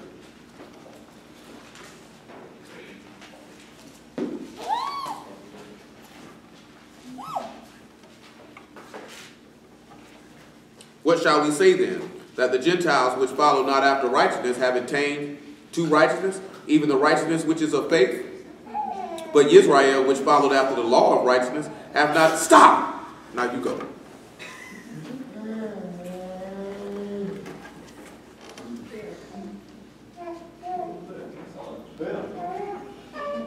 He said, but Israel, which followed after the law of righteousness, have not attained the law of righteousness. Wherefore, because they sought it not by faith, but as it were by the works of the law, for they stumble at the stumbling stone. See, this is the key thing, what we're looking at. You just seen it in Acts 13. When the Gentiles heard Hamashiach, they obeyed. You know what I'm saying? Even when we look at Acts chapter 10 with Cornelius, when he heard, he went with it. You know what I'm saying? Look at what Paul tells these people in Galatians 3, if I'm not mistaken. I might need to pull that page up over from over here.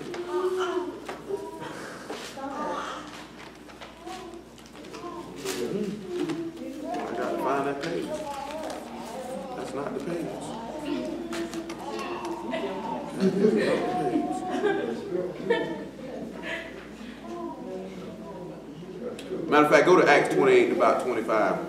Well, I fish out what Galatians chapter 3 is in this book. Okay, it's still present. What'd you say?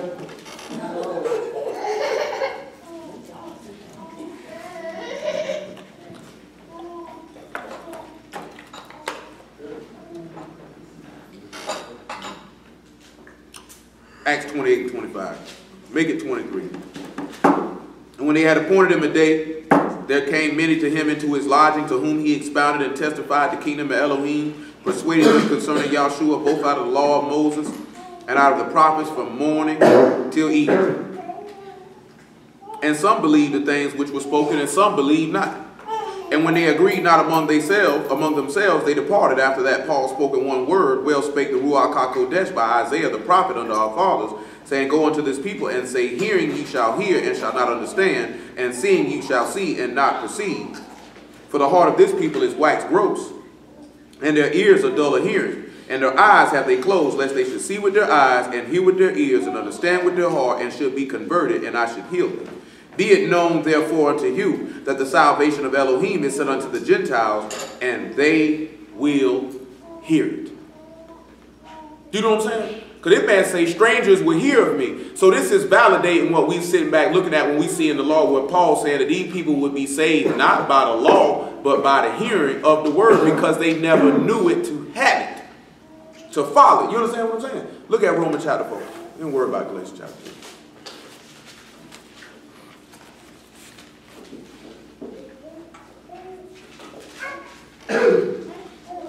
Romans 4 and about 4. Make it 1.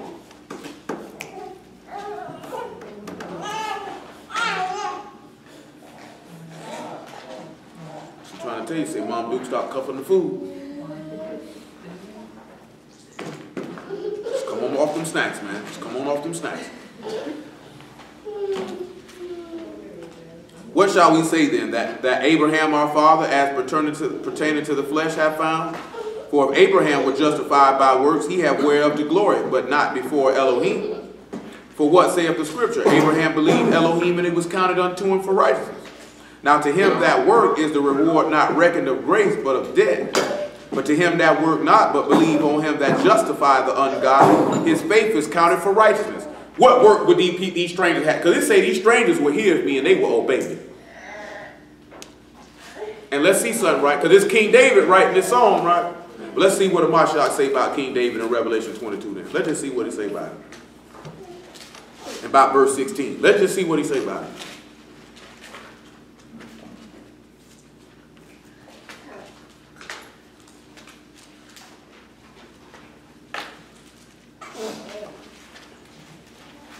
Revelation 22 and 16.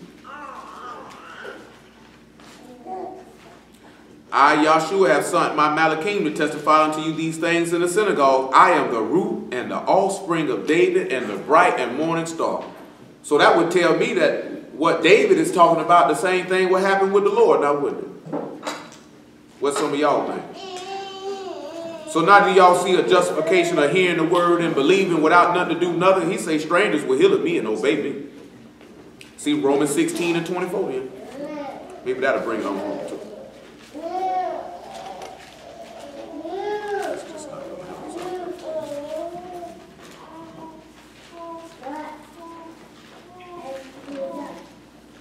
Romans 16, 24.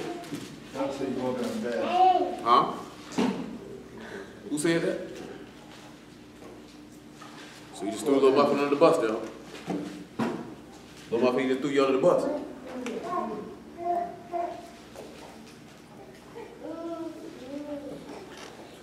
The grace of our Lord Yahshua HaMashiach be with you all.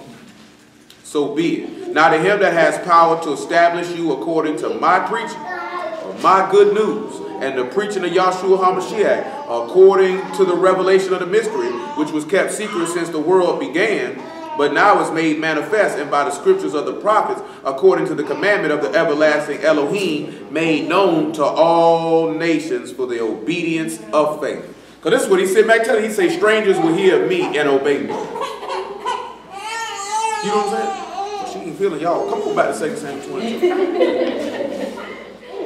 Y'all need to tighten up. I don't know what she want. But you better get it. Now, we ain't got another Lizzie in here when it comes to that food, though. What is it?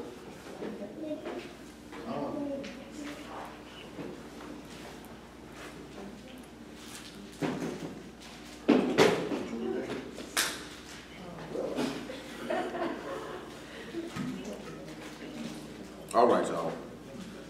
So he said, strangers shall submit themselves to me. As soon as they hear, they shall be obedient unto me. But let's see what verse 46 say in 2 Samuel 22. And that's the last thing we'll look at on this one here. Well, matter of fact, I'll read one more. Strangers shall fade away, and they shall be afraid out of their close places. Yah live, and blessed be my rock, and exalted be the Elohim of the rock of my salvation. It is Elohim that avenge me, and that bring down the people under me. Well, let's see how Elohim will avenge him. Let's sit back and see how these people will hide in close places. Come on, Revelation chapter 1. Let's see if he's coming back avenging. 1 and 7.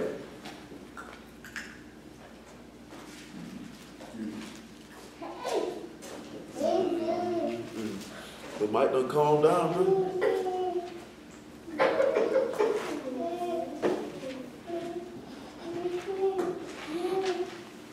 Behold, he come with clouds, and every eye shall see him, and they also which pierced him, and all kindreds of the earth shall wail because of him. Even so, so be it. I am the Alpha and Omega, the beginning and the ending, saith the Lord. Listen, we say, which is, which was, and which is to come, the Almighty. That's 3 witnesses, ain't it? I which is, I which was, and I am to come. Because I was here before the earth was made. I came in the flesh, and nigga, I'm coming back, and you got to see me. You know what I'm saying? I mean, that's pretty much what he's telling you. You're going to have to see me. That's why it goes back to what Paul said. Should I come with love? Because to those who are obedient to Mashiach, we wait for him with patience and great joy. You know what I'm saying? Should I come with a rod? Should I come swinging my sword? Because remember, he said he'll smite the earth with a rod in Isaiah. That's Isaiah chapter 11, right? He said he smite the earth with a rod, right? You know what I'm saying? Or should I come in humility? Well, this man already came in humility when he came and died. I've already done that. I also came in love when I came too. But for those who await at my coming, who say they look for salvation, like we read in Hebrews chapter 9, they gonna get my love. But to the rest of you though, who've been puffed up and thought I wasn't coming, I'm gonna knock your whole head off. You know what I'm saying? That's why they say, where is the sign of his coming? That's why these dudes, oh, Mashiach already came in 70 AD. Oh, he already, they got to tell you he already came. Because truth be told, if he already came, what is your impetus for obeying? What are we obeying for? You know what I'm saying? What am I following? Why am I even, if the whole book is fulfilled, why are we here? So you telling me this man is never going to take us away from these God-forsaken people. If that's what you're telling me, we might as well get them yappers, man, and just make it go for what it know to him. You know what I'm saying? Because if he ain't coming to save us, we might as well just go ahead in the blaze of glory, kill a couple white folks and a couple politicians and police and call it a day.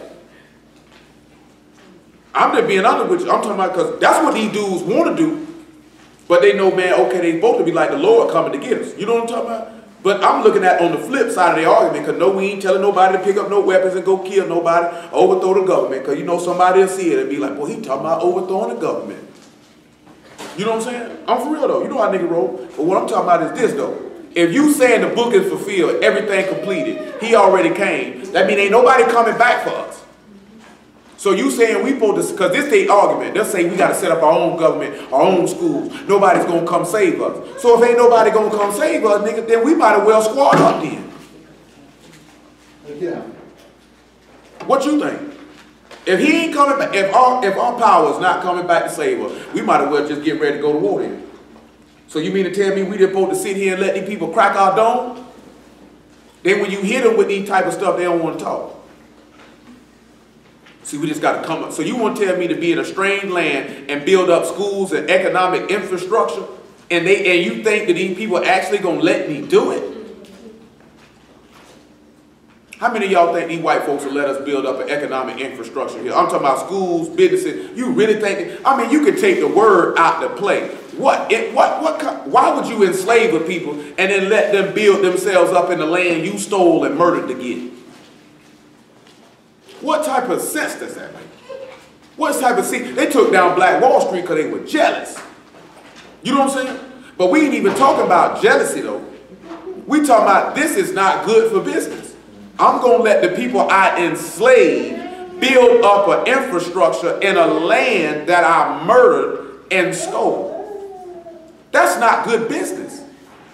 Just like I was explaining to y'all last night. Dame Dash said, I'm talking about that video you tagged me in. Dame Dash said that him and Jay-Z really had to part ways because Jay-Z's marketing plan was coming to be, I am a businessman.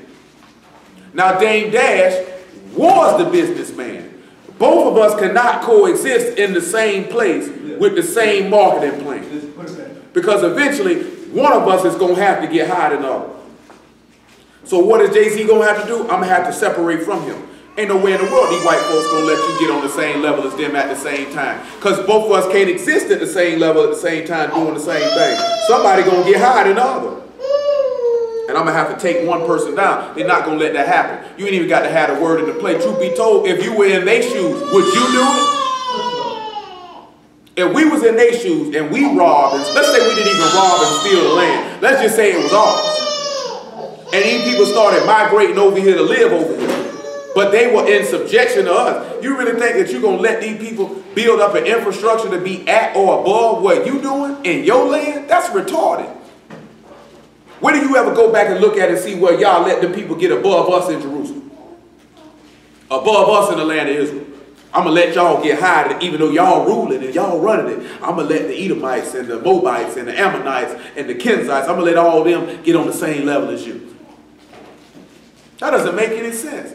Nobody, no ruler in their right mind would even let that happen. To be honest. Revelation chapter 6. Then he said they're going to hide in their close places. 15th verse of Revelation 6. You know, Isaiah told you about this in the 2nd chapter.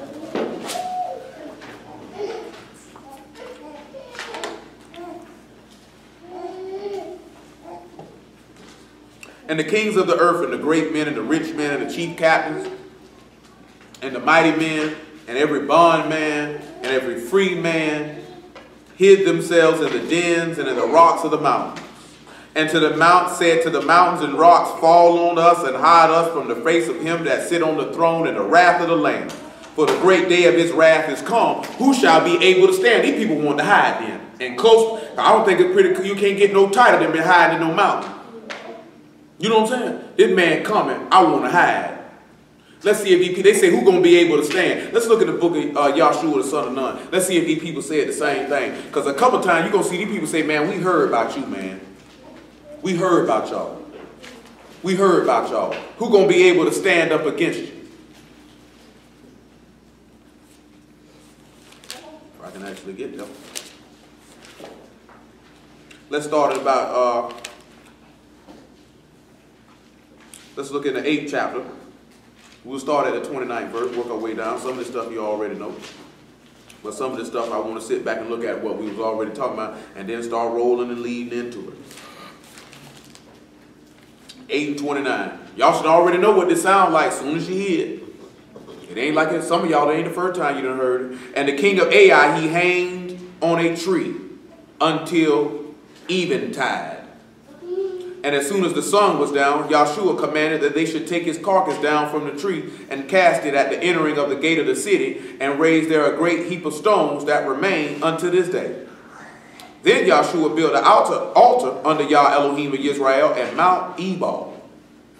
As Moses, the servant of Yah, commanded the children of Israel, as it is written in the book of the law of Moses, an altar of whole stones, over which no man have lifted up any iron, and they offered thereon burnt offerings unto Yah, and sacrificed peace offerings. And he wrote there upon the stones a copy of the law of Moses, which he wrote in the presence of the children of Israel. What do you sit back and you looking at when you hear that there? What verse 29 is? You should know what verse 29 is. What verse 29 is? Huh?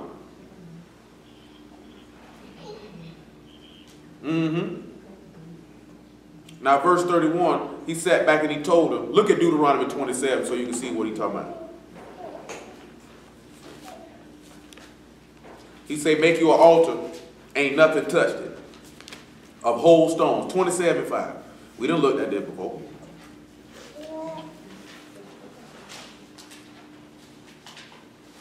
There shalt thou build an altar. Matter of fact, make it verse 4. Therefore it shall be when you be gone over Jordan, that you shall shut up these stones which I commanded you this day at Mount Ebal, and thou shalt plaster them with plaster. And there shalt thou build an altar unto Yah thy Elohim, an altar of stones, that thou shalt not lift up any iron tool upon them. Thou shalt build the altar of Yah thy Elohim of whole stones, and thou shalt offer burnt offerings therein unto Yah thy Elohim, and thou shalt offer peace offerings, and thou shalt eat there and rejoice before Yah thy Elohim, and thou shalt write upon the stones all the words of this law very plainly. Come on back to Joshua chapter 8. So what that sound like to y'all? If we look at verse 29, and that's a Mashiach dying and being cast into the grave. Now he say build an altar after you do this. Whole stones. What do you think this means by whole stones? And no iron tool came onto it. What you say now?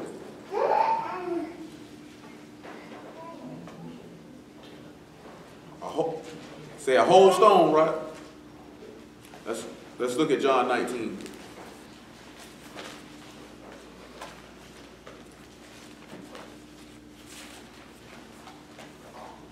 John 19 and about verse 33.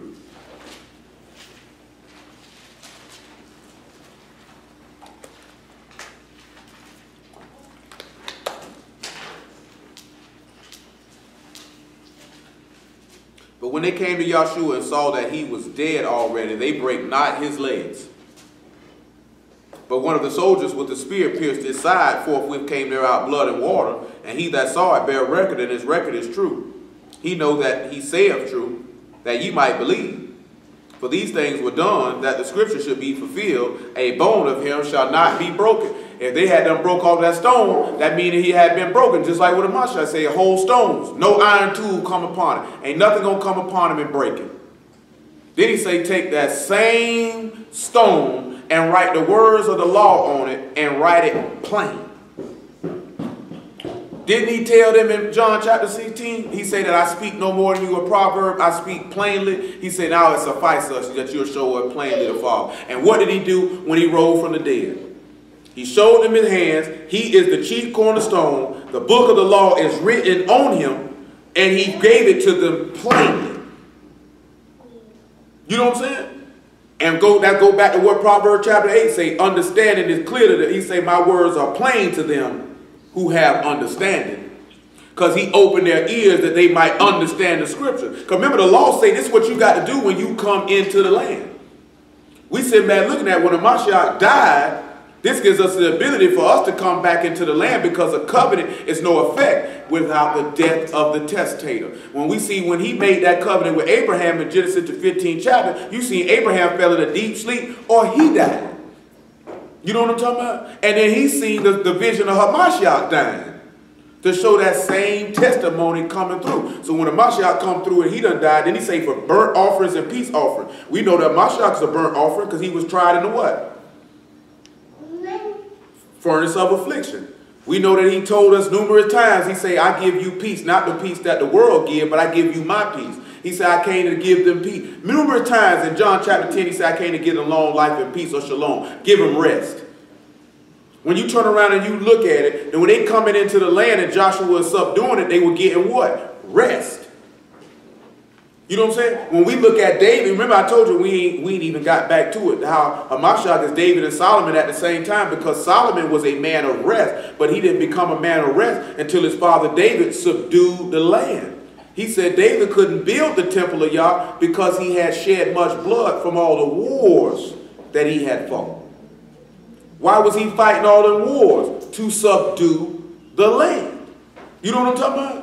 That means he had to kill all the enemies of Yah in that area so the people could be at rest. When we turn around and we look at that Yahshua son of Nun, we're going to read in a few places where he killed everybody in the land so Israel can have rest. You know what I'm saying? And when the Mashiach come back, he going to kill everybody in the land so we can have rest. You think we're going to be sitting in here and we got to be worried about if somebody going to attack us? Somebody going to spoil us and rob us? We ain't got time for that type of stuff. Come on back to Joshua, though. I said, let me go over there sleep, man.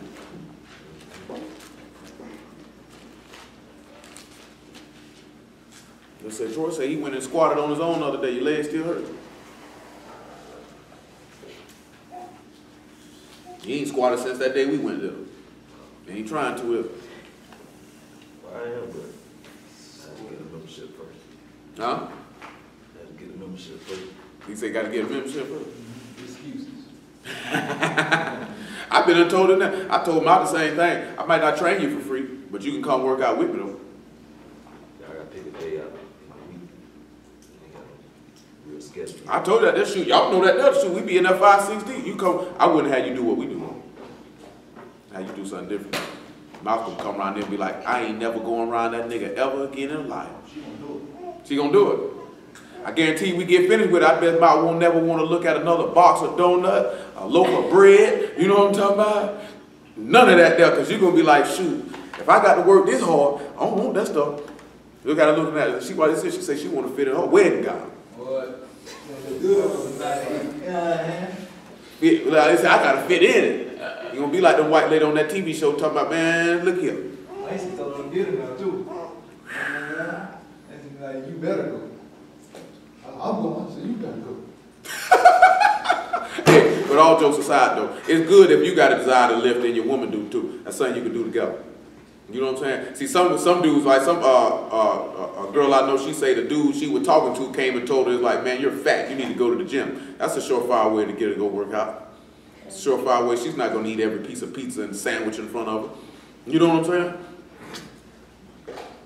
And the thing was, though, she said, and she was like, but this nigga bad about it. She was like, how is this nigga? She was like, you want to talk, nigga, look like you need to do a few dumbbell curls and squats yourself. You know what I'm saying? No, man, I'm telling you something, man. You know, some women, you got to know that woman, she can take that or not. Look in the face, you're a fat slob, you need to go come in here and get in the gym, lose a couple pounds. You know what I'm saying? If I said like that, a TT jump off the banister.